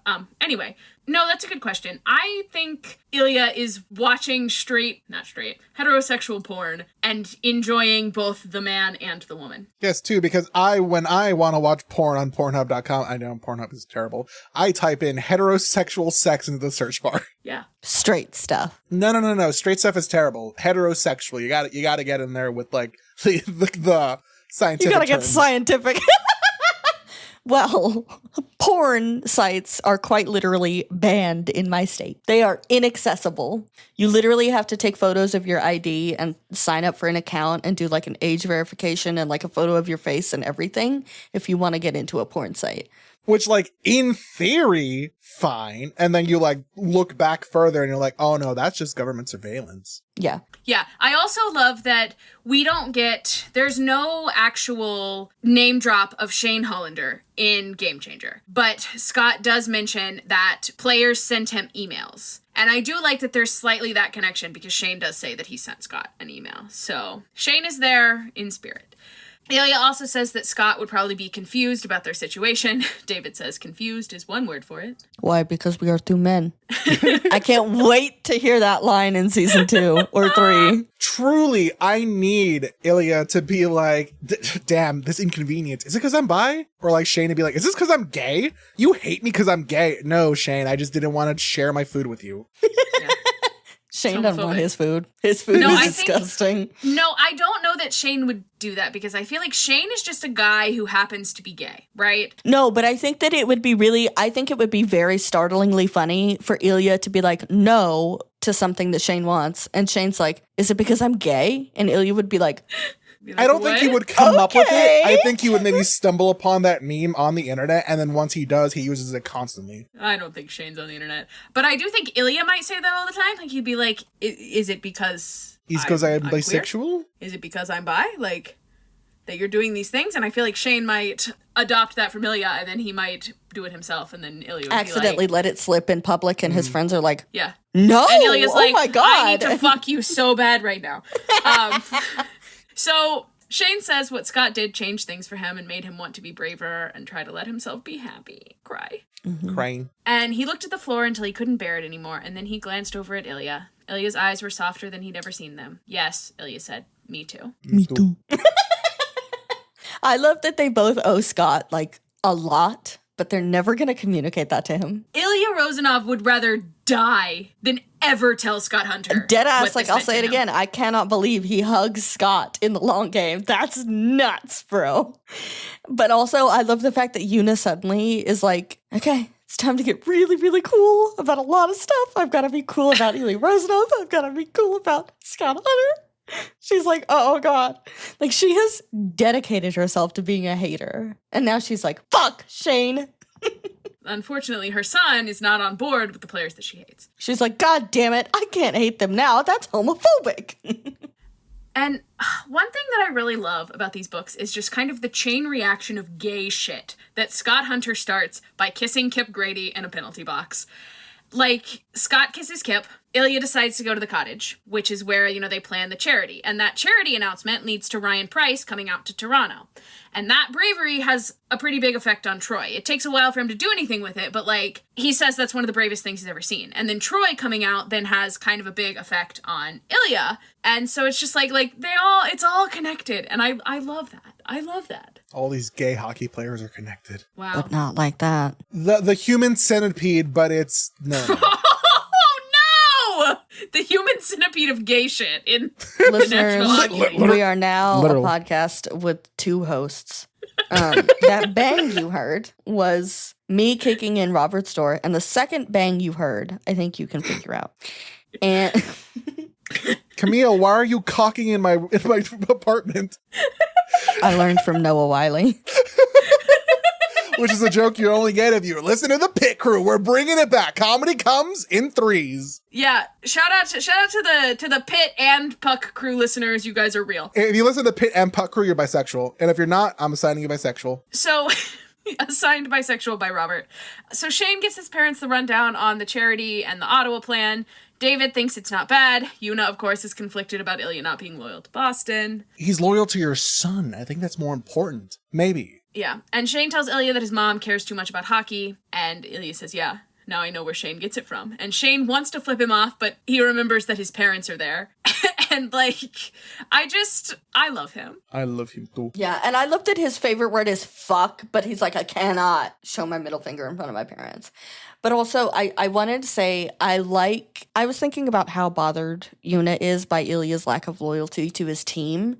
And, like, character-wise, there's a lot of consistency there because in the long game, she's so upset about Montreal's lack of loyalty to Shane. And she just can't believe that people would behave that way. Treat hockey like it's just a job and that their team is not their whole life. Again, Yuna also has the Tismeriz. Like, the thing that the Hollanders are going to do is lock the fuck in and bar down. Yeah. And then it all kind of hit him. His parents were here with Ilya. The secret was out and they were all talking about Shane and Ilya as a couple. And Shane suddenly felt a little lightheaded. It was all happening so fast. Their confessions of love, being discovered by his parents, making plans for the future. Oh God, oh God, oh God. Shane, it was Ilya's voice, all concerned. Shane felt a hand on his shoulder, and then he realized that he had his head between his knees. Are you okay? Shane inhaled and exhaled slowly, keeping his head down. Ilya's hand moved to Shane's knee as he crouched beside him, seeking his eyes. Shane, I'm okay, Shane said weakly. I'm just freaking out. Don't worry about me. Ilya took his hands and rubbed his thumbs soothingly over the backs of them. We are good here, yes? He said. Your family is here, and your boyfriend, and we're okay here. Shane raised his head slightly. Boyfriend? Such a ridiculous word. Such a ridiculous, wonderful word.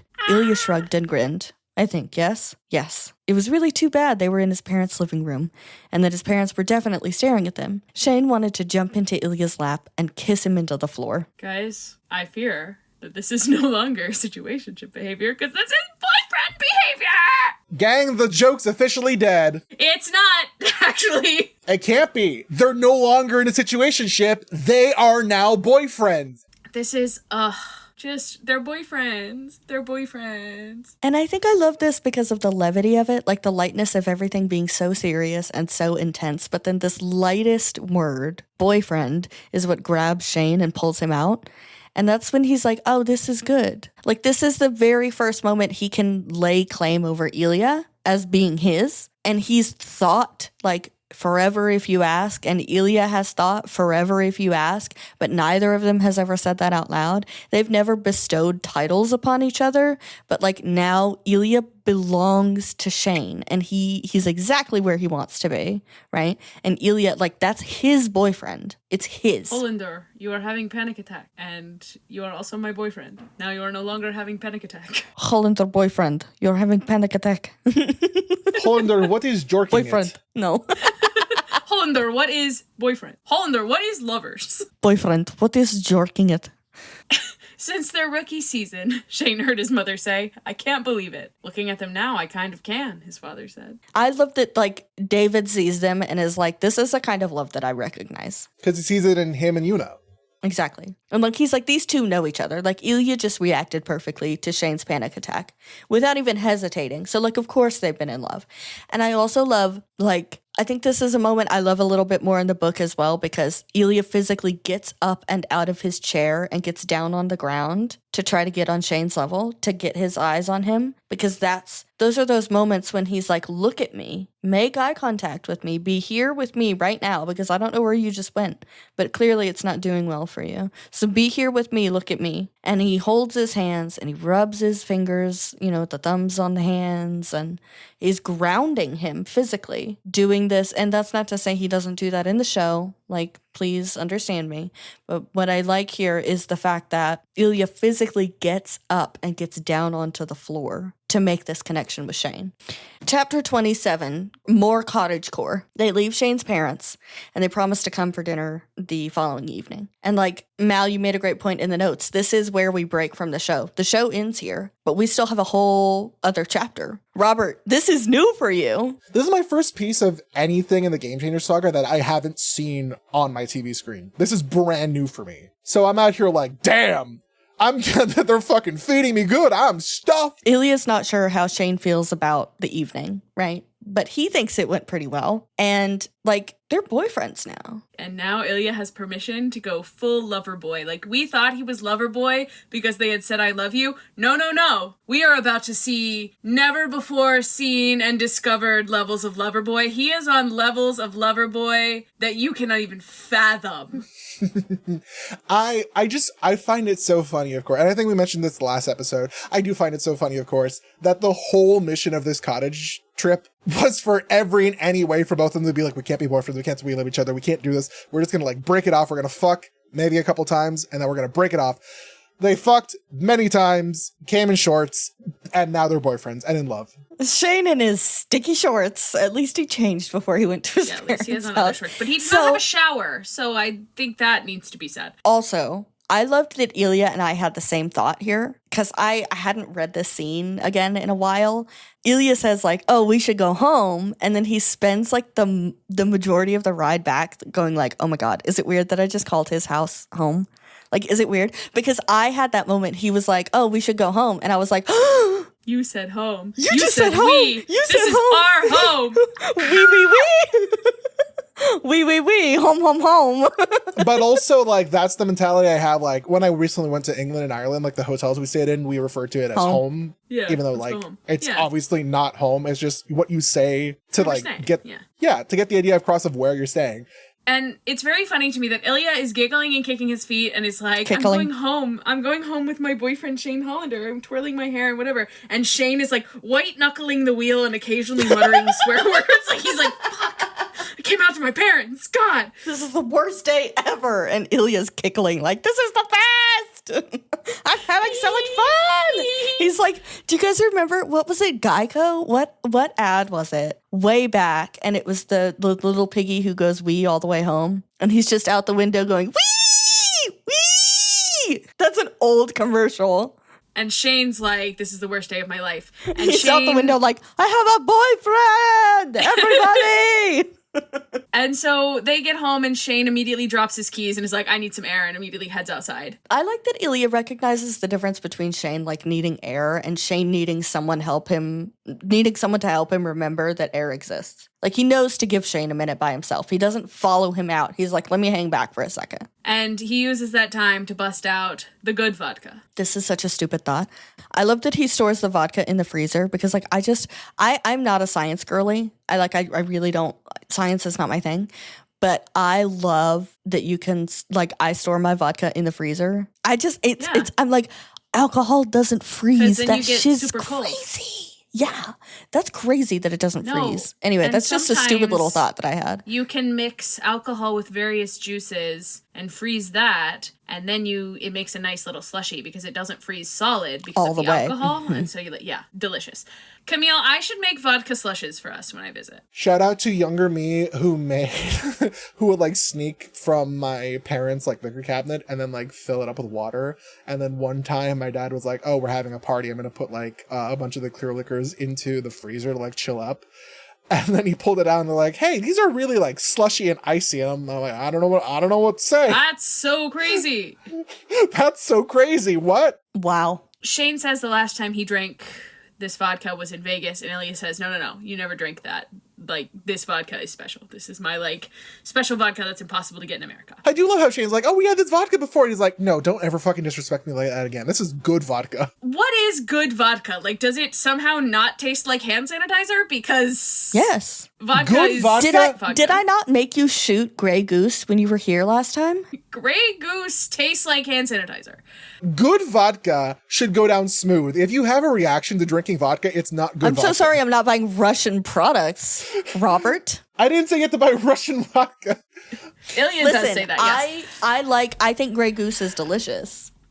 I'm personally a fan of it, and I'm also a victim of this, unfortunately, because it's technically not good vodka because I have a reaction to it. It's called Sky Vodka. That's the one I like. But also, I haven't had vodka in, like, holy fuck, who knows how long. So, Ilya enjoys his first sip of fancy Russian vodka. Shane's almost kills him. He's, choking and dying. And Shane says he needs some cranberry juice or something. And Ilya threatens to drown him in the lake if he mixes anything with the fancy good vodka. Which, like... Don't be weird about your alcohol. Not everyone likes your fancy good vodka, Ilya. Then they don't get to drink it. I mean, like, he can buy Shane a cheap, nasty something if he wants to mix it, you know? Yeah, Shane should not be drinking the good vodka because he is getting nothing from this. Much like he got nothing from women. Here's a quote for you. But Shane, seemingly unable to concentrate at all, was already taking a second sip. This has been the weirdest day of my life. Ilya wanted to tell Shane that it had been one of the best days of his life. It had been awkward, sure, but Ilya felt that, if he hadn't quite been already, he would be welcomed into Shane's family, and that was no small thing. In fact, to Ilya, who had barely been welcome in his own family, it was huge. He wanted to tell Shane that the closest he felt to home was when he was with him. It didn't matter if it was in a hotel room, or Ilya's apartment, or at that weird hideout building Shane bought in Montreal, or here in Shane's cottage. He was himself when he was with Shane. He'd left Russia, he was uneasy in America, and he'd spent his entire adult life drifting between continents and between lovers. But now he had been reeled in by this annoying Canadian, and all that he knew was that he wanted to stay. He wanted to anchor himself to Shane and just stay. He couldn't say any of that, literally. He could not possibly come up with the English words to articulate any of the things he was feeling at that moment. So instead, he plucked the vodka glass from Shane's hand and sat it on the table next to his own. Maybe alcohol wasn't the thing that Shane needed right now. I like that we've described Ilya as an anchor, emotionally and physically, for Shane. And so it's very interesting to hear him described as drifting. He is an anchor for other people and he doesn't have his own until now. I think, yeah, Shane is his anchor. He is also Shane's anchor. And it is time for me to bust out one of my favorite fan arts. And I have included the link in our notes so that Camille can put it in the notes so that everyone can see. It is by Cloud of Zerk on Tumblr. And it's basically Shane and Ilya having this little moment at the cottage. And Shane's like, I really appreciate, you coming today. I know this was a lot.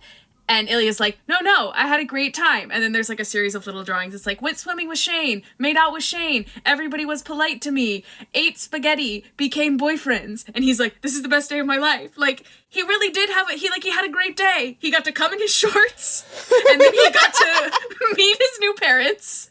And now, like, he's in love. He's got a boyfriend. He's like this is the greatest day of his life. He's in love. Thank you, Robert.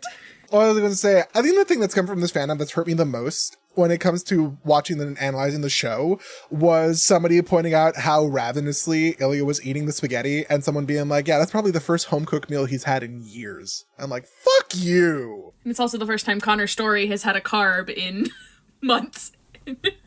Mycelium powder and beef. That was his diet for the show. I mean, that's how you get that fucking swole. It's fiber and protein. That's what you should be prioritizing to try to get swole. More fiber, please.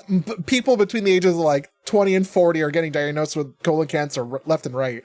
You know how you can help prevent that? A lot of fiber. He wrapped Shane in his arms and held him. He nuzzled into Shane's hair and breathed him in. I love you, he murmured, because he could say that. After so fucking long, he could finally say that. Shane tilted his head up and studied Ilya's face with questioning eyes. I love you too, he said. Are you all right? Ilya nodded and leaned in to kiss him. It was exactly how Ilya had secretly always wanted to kiss Shane, a shameless display of adoration and care. Their tongues slowly caressing as Ilya held Shane's face in his hands and brushed his hair with his fingertips. His heart flipped and tumbled helplessly around in his chest. There would be no going back from this, from any of this. He's screwed! Lover boy! I'm pointing emoji. Lover boy. I don't think we're no longer in a situationship. I just loved it, like, we may not be. This really, really, really, beyond every other point of no return, this is the point of no return. He cannot take back how soft he's just been. It is very funny the number of times that he's been like, I can't. There's no coming back from this. Yeah, there's no coming back from this. Like, we can't come back from this. And also, he was like, I can't go to the cottage because I'll never come back from that. Like, that will be a point of no return. And I'll have to tell him I love him. It really is. And they're like, we're going to say something we can't take back if we're at this cottage together. And then they do. And it's great. We're having a good time. And then Shane is out here thinking about logistics because that's how he shows his love. And so he interrupts the kiss that Ilya has just poured his very heart and soul into to bring up the fact that the earliest that Ilya will be in Ottawa is the season after next. So just over a year from now, he'll be in Ottawa. And they should probably wait another season to announce the charity. So like year and a half until they can announce that they're friends. And then he's like, well, how many years do you think you're still going to be playing hockey? And Ilya's like, I don't care about any of this. I just need to be in my boyfriend's pants right now. But like, he's doing it intentionally though. He's like, of course he's getting something good out of this too, but like he's trying to get Shane out of his head. He was saying perhaps alcohol is not what Shane needs to get himself out of his head. He needs physical intimacy. He needs to be distracted. He needs to come outside of his shorts. Okay. He's been so bogged down for like the majority of the day now that Ilya's like, okay, it's time for fun things like dicks. You know, like, let's go. Time for cock Pull and your balls. peanuts out. Not the peanuts. Fuck Hollander, Ilya groaned. I don't fucking know. I'm just trying to get an idea of how long we'll be. What are you doing? Ilya had dropped to his knees, and he felt it was pretty obvious what he was doing. I'm celebrating, Ilya said. He tugged Shane's shorts down until they hit the wood of the deck. You should join me. Now? My head is racing. How can you even be thinking about sex right now? Because it's a beautiful day, and we are alone, and I met your parents, and I want you to calm the fuck down, and I love you. Oh. I love that he just keeps adding things. Because he's like, because this, and this, and this. Like, think of all the good things, Shane. There's so many reasons why I should suck your dick right now. And Shane's like, oh, all right. Well, when you put it like that. You make a strong case. Well, in that case, boing. Like, this is cute and this is fun. And it shows how they complement each other really well. Like, you know, Shane is dealing with all the details. Ilya gets him out of his head and helps him relax. I see a lot of cracks starting to form in this chapter. And I do wonder if that's part of the reason why it did not make its way into the show, because this chapter, to me, makes their story feel incomplete. Because, to me, I start to see some of the things that will become points of contention in the long game, like Ilya using sex to avoid having conversations, and Shane holding so tightly to the plans even when they're not working. And, like, I'm just like, it's like we're getting those little clues. And so it's like it's more of a happily ever after for now, kind of, once you take into account like if this we could work our shit out. So here's another quote for you. The thought hit him that this was it. This was going to be his sex life now. No more meaningless but undeniably hot one-night stands. No more booty calls while he was on the road. He was going to give it all up for this chance at something lasting. For the chance to hold the heart of the beautiful man who was exhaling Ilya's name like it was the most important word in the world. Ilya had no problem giving it all up. He would give up so much more if he needed to. I just shivered. I already chose you, Hollander. Go fuck yourself, Mallory. How dare you, bitch? No, him being like, I would give up anything for this man. Again, some of the points of contention are starting to show themselves. I don't think this is a situationship anymore. I like that Ilya's like, this is my literal only partner now for the rest of my life. And like, obviously we know that they're in game, right? But I'm also like, bro, you're 27. It doesn't have to be that serious. Like, you can take a deep breath. But also, like, if it's that serious, then let it be that serious. That's okay. But I'm like, Ilya's like, I'm never gonna fuck another butt ever. Like, I appreciate that Ilya doesn't have a crisis about, like, I'm never going to sleep with anyone ever again. Because I feel like so often in media, people have that moment when they're, like, getting married. They're like, oh my God, like, I'm never going to get to sleep with anyone ever again. And I'm like, yes, you are. You're going to get to sleep with your spouse for the rest of your life. You're the luckiest motherfucker alive. Are you kidding me? Yeah. And I love that. Like, that's what Ilya feels. He's like, oh my God, I'm never going to sleep with anyone else. Like, I get to sleep with Shane for the rest of my life. and even when it comes up in therapy, Ilya's like, and I miss the hookups, but not for the reason you're thinking. It's not, it's the thrill that I miss. It's not that I want to have sex with anybody but Shane. I don't. But I don't have vices anymore. Right. That's the struggle for him, is that he doesn't have vices. He spent so long using the sex as like a comfort. Since he was 14. Okay, so as they're, doing their thing. Ilya, God, Ilya, so good. Don't stop. I love you. In response, Ilya reached for his hand and tangled their fingers together. I love you so much. Don't leave me. And that don't leave me, I'm like, whoa, it's so jarring. I'm like, go off, depression. I also just love that they're like holding hands. What the fuck? Uh-huh. But no, don't leave me? Yeah. What? Ilya's journey in the long game is assembling before our eyes. Everyone, I'm like, whoa. He's like, I've solved one problem. Time to make another one. Like, what? Holy shit, bro. I have a boyfriend. Things are stable for the first time in my life. Time for a bunch of other stuff to bubble to the surface, the same way that teachers get really sick on breaks. It's like we're finally safe. Things are chill. I have a boyfriend. I'm gonna shit my pants. Here comes all the shit I've been repressing for years. Choo. Woo! Good. Shane, you're locked in now. Let me show you how fucked my brain is. When they broke apart, Shane gazed up at him with sex-drunk eyes. Wow, he said, we're really gonna do this, aren't we? This is what Ilya needed Shane to do. Like, he needed him to take a step back and appreciate the good things that were happening. So he's getting exactly what he wants. And so, yes, he does use sex to avoid important conversations. However, in this moment, this was the right move. He did the right thing by Shane.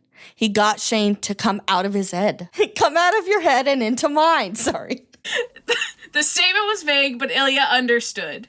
Yes, if you want to try this, I will do what I need to do. I will too. Anything. I want this. I want us. Ilya brushed Shane's hair out of his eyes. Then I'm moving to Ottawa, I think. And we're starting a charity. And we will become friends. And we'll see each other all the time, as much as possible. And spend the summers together. Here. Yes. They kissed again. Ilya couldn't believe they had solved this impossible problem. Maybe it wouldn't go as smoothly as they'd imagined, but it was a plan. Ilya, we solved it! Me, you haven't solved shit. I'm like, oh, buddy. I've connected the dots. You haven't connected shit. No, Ilya. And then I love how the next line is like, and when I retire, Ilya said, after I had won 12 Stanley Cups and 13 MVP awards, the hell you will. I love always, even now that like boyfriends, love, all that jazz, still that competitive banter. Yes. That's still the foundation of the relationship. Shane's like, you can't win 13 MVP awards because I'm going to win 13 MVP awards. Fuck you. I love the fact that, like, it's totally plausible that they would wake up in the morning and look at each other and be like, good morning, dickhead. Like, good morning, pain in my ass. Exactly. Ilya's going to win 13 MVP awards. The hell you will. And you have been retired for like 8 years already because you got very bad at hockey. Shane laughed. Okay. Then I will bring you to that dock out there. I will have hundreds of candles all over it. That sounds like a fire hazard. Is on the water, Hollander. Fucking relax. Will be beautiful. You'll love it. The candles, the lake, the full moon. Oh, is it a clear night? Yes, of course. And I will get on one knee, Ilya, and I will say, Shane Hollander, will you please marry me so I can become Canadian citizen faster? Shane burst out laughing and shoved him. You're such an asshole. And you will say yes because you are a nice, helpful guy.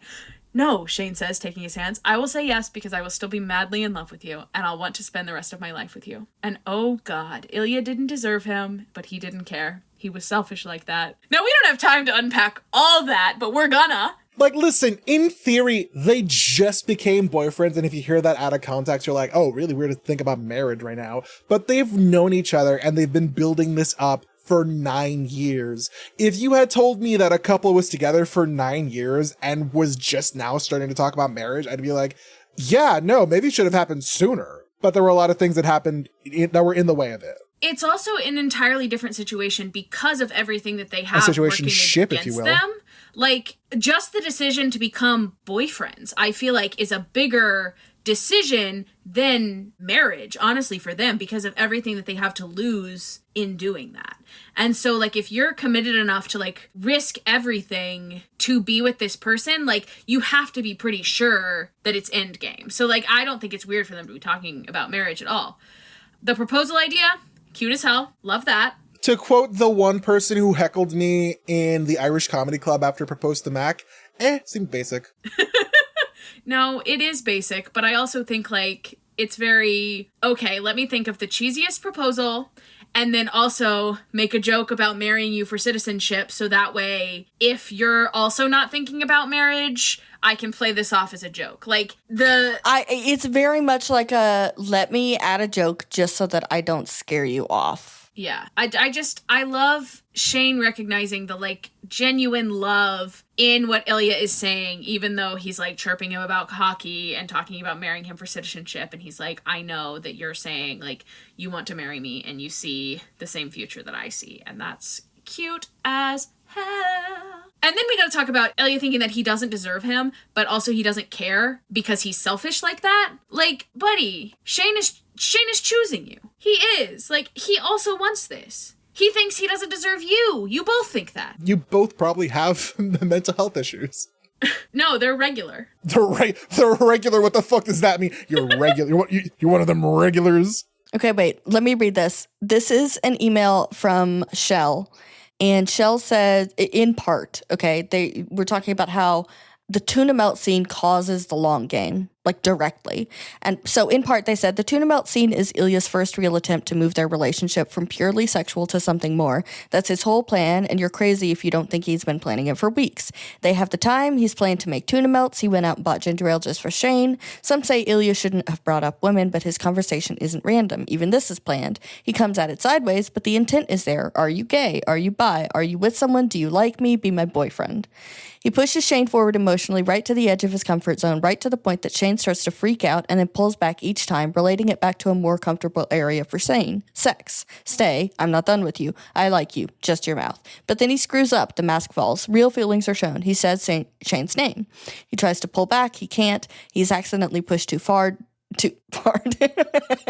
He's accidentally pushed too far.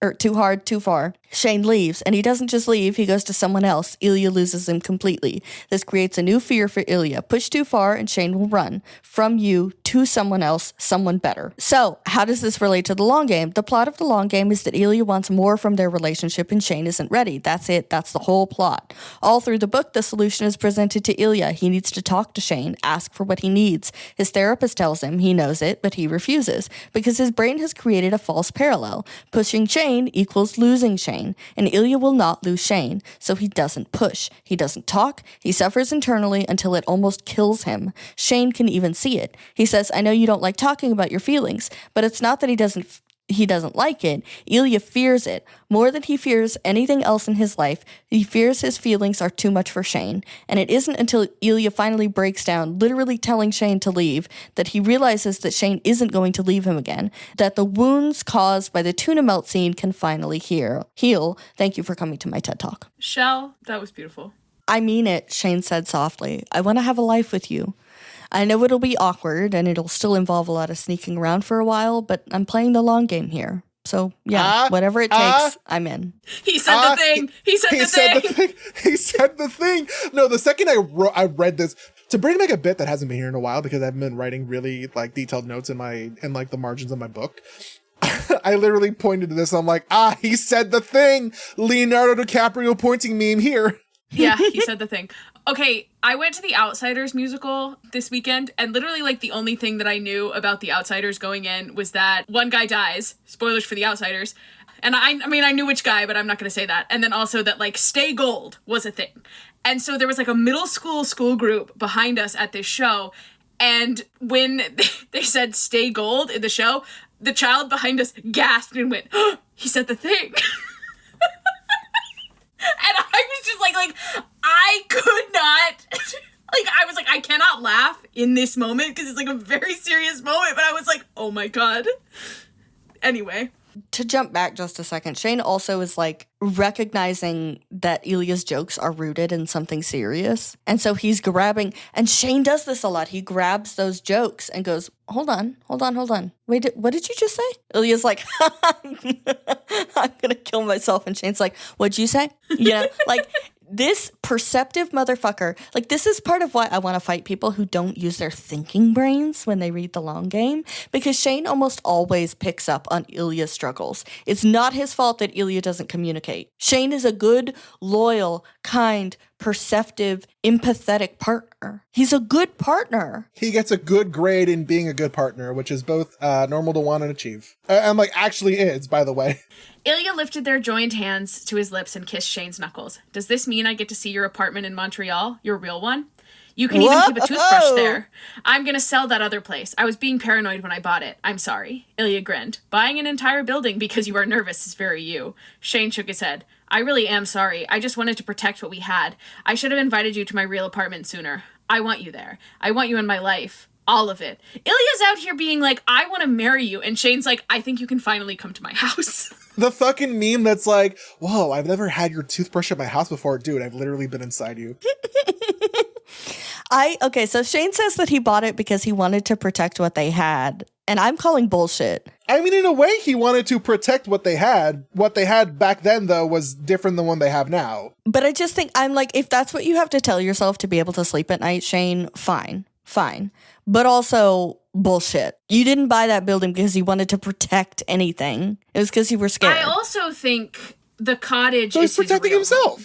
And so, like, he's taken Ilya to his real home at this point. And so it's like the Montreal apartment is less important than the cottage. Yes, but it's also But it still is also symbolically still- important to yeah. Ilya. Yeah. And Shane recognizes that now. Because no longer is Shane like, you can come in my ass, but not my house. And thank God. R.I.P. Montreal apartment. Pour one out for a real one. Pour one out for the sex condo. The fuck flat, if you will. The sex flat. suite. Okay, no, we need to commit 5 minutes of this bit. So we got sex suite, the fuck flat, the hookup home. God, if they were women, the cunnilingus Congo. Oh. Cunnilingus condo. If they were women, what's up? Coitus cottage. The coitus cottage. Coitus cottage. Yes. Thank you, fiance Mac. The cum shorts cottage. Oh my God! What else? What's another way? What's another word for sex? The intercourse in.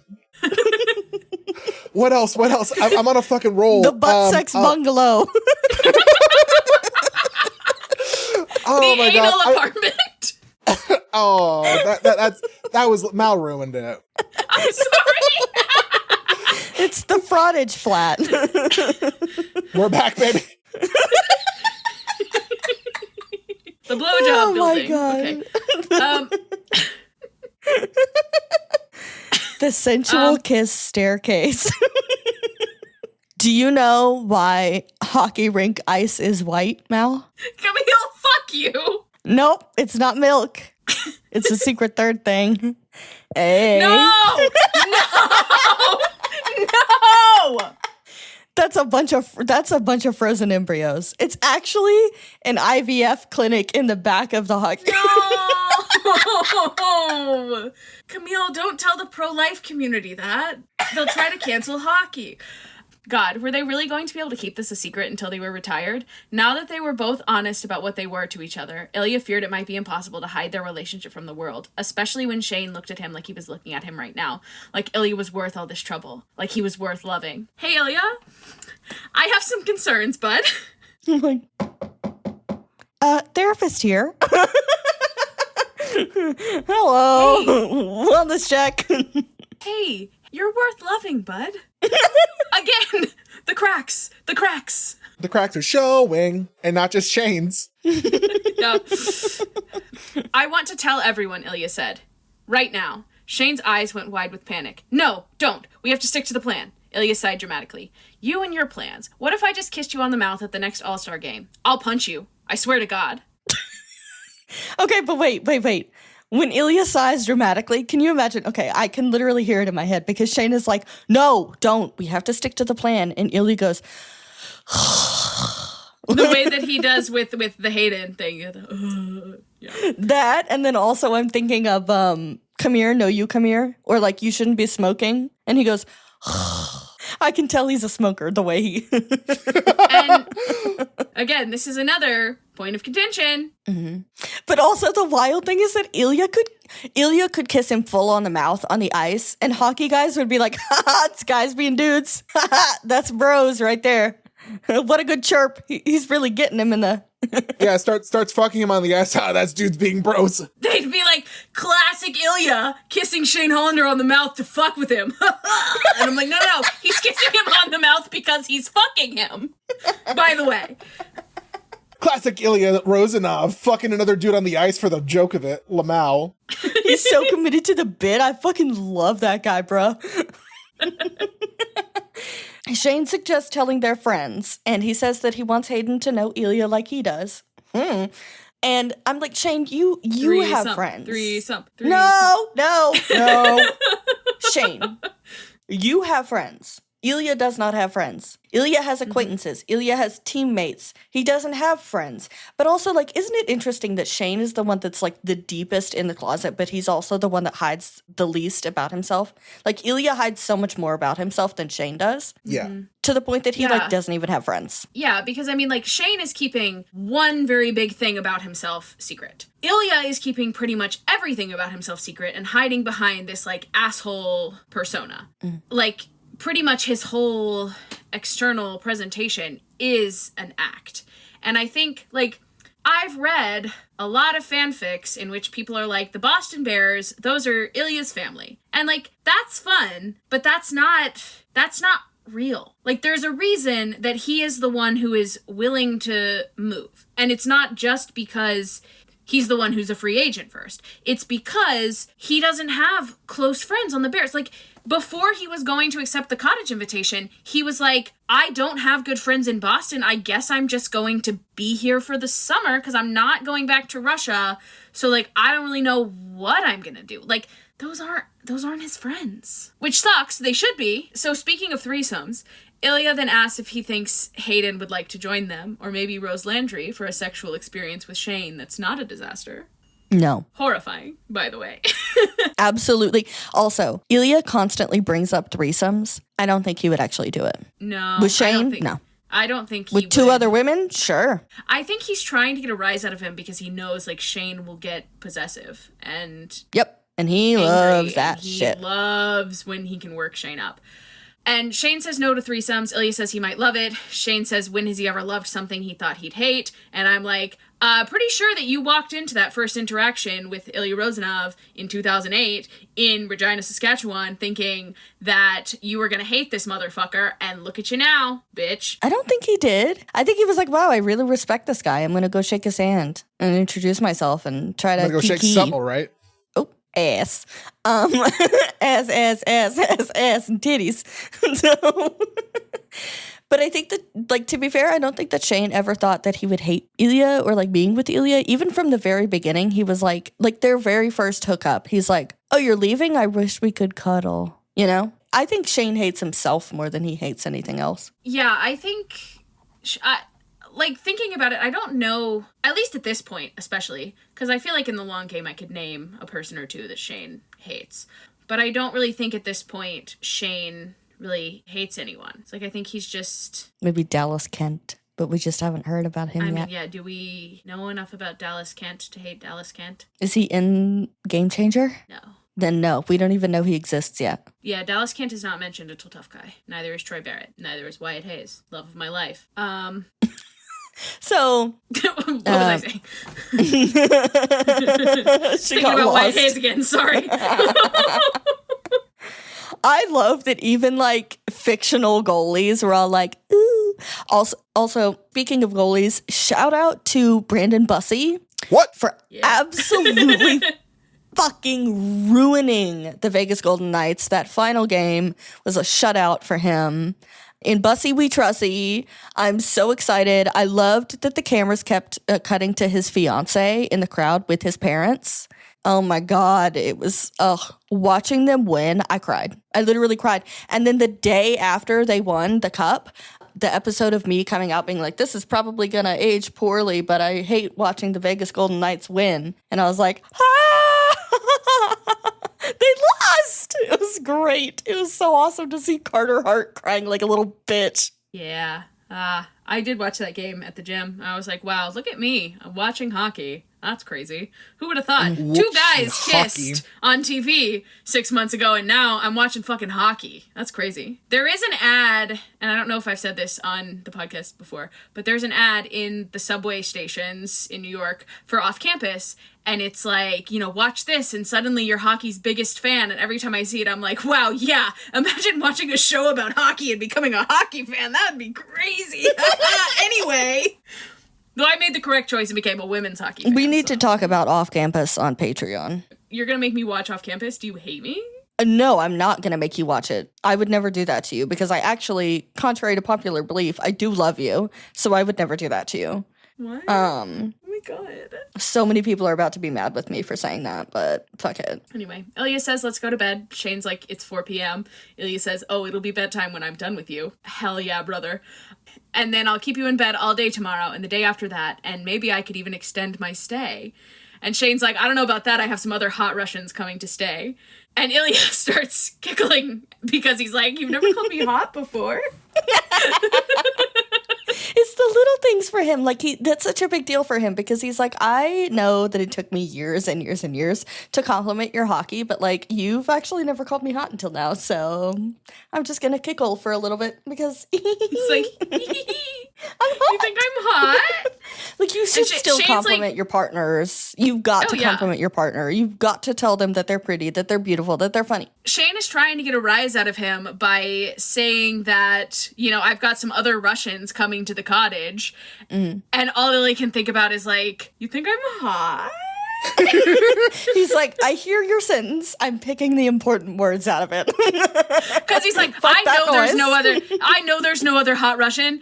I do. I know that. I don't even have time to be jealous because I am thinking about you calling me hot for the first time ever. And so Ilya says, come upstairs and tell me about Ottawa and also get me off. And so Shane runs toward the stairs and he says, only if you beat me. And Ilya says, game on, Hollander. And honestly, I was thinking that Shane is such a fucking nerd that he's probably running because he's excited to talk about Ottawa. He's probably like, we can turn this into such a good game where, like, I see how many fun facts that I can tell him about Ottawa before he makes me come. It'd be so fun. And Ilya will also probably have fun getting Shane to shut the fuck up about Ottawa. That's the end of the main part of the book. We just have the epilogue, and we have dinner with Hayden left, which is crazy. We're so in love, and nothing bad is going to happen, and we're not going to think about the fact that Ilya doesn't think he deserves Shane, and Ilya and the cracks that are appearing, and oh god. Say crack again. Crack. Thank you. Do you like the little picture that I put in the notes? Yeah, it's them running up the stairs. Yeah. They're running up the stairs towards their adventure together, being in love. Next time we will talk about the epilogue and my dinner with Hayden. It's going to be a good time. I started reading that one and it was taking me a really long time to do my notes because I just like wanted to kill Hayden. So if you're looking for Hayden Pike slander and hate, come back next week. I love Hayden Pike. It's so bananas to me that you hate him so much because I really love him. You're entitled to your wrong opinion. That's fine. Maybe now I should start blaming you for the mean things that we've said to Cal Potter. I'll be like, it was Mal. She's a really mean lesbian and she hates Hayden. I will say, guys, we do have a bit of a redemption arc in that story, okay? So what happened was, he posted like a gym selfie and I screenshotted it. And on our Threads account, I posted it and I said, all that muscle and Ilya's still going to have to carry his wife to the car in season 2. And it got a lot of likes. And then I took it and I put it on our Instagram story and I tagged Cal and I said, you made this one too easy. And he liked it. So we may be redeeming ourselves. We'll see. Robert, final thoughts on the books? Like, going through the show for the first time meant like kind of nothing to me in the way, at least compared to the way it meant to you two. But now that I've read through this book, I kind of want to rewatch the show and be like, oh, let me get those tingles, let me get those feelings and experiences. Knowing that, at least as far as schedules work out, we should be done with the long game by the time season 2 drops, is going to make season 2 probably better for me. Yeah, I bet. I think we're going to have a really good time with season 2. And we're going to have a really good time. If that's all, so long, fellow losers. The Pit Crew podcast is created and produced by us, Robert, Mal, and Camille. This episode is edited by me. You can find us on Threads, Instagram, and YouTube at Pit Crew Podcast. If you feel so inclined, please consider supporting us by subscribing to our Patreon at patreon.com/Pit Crew Podcast. You can also find our merch at Pit Crew Shop on Etsy. Our art is by Rampacoca. He can be found on Instagram at Rampacoca. All patient questions and concerns can be emailed to pitcrewpodcast@gmail.com. This isn't a Taco Bell, but we do appreciate a 5-star rating and review wherever you get your podcasts. Be sure to schedule a follow-up appointment with a nurse before you go. See you next time.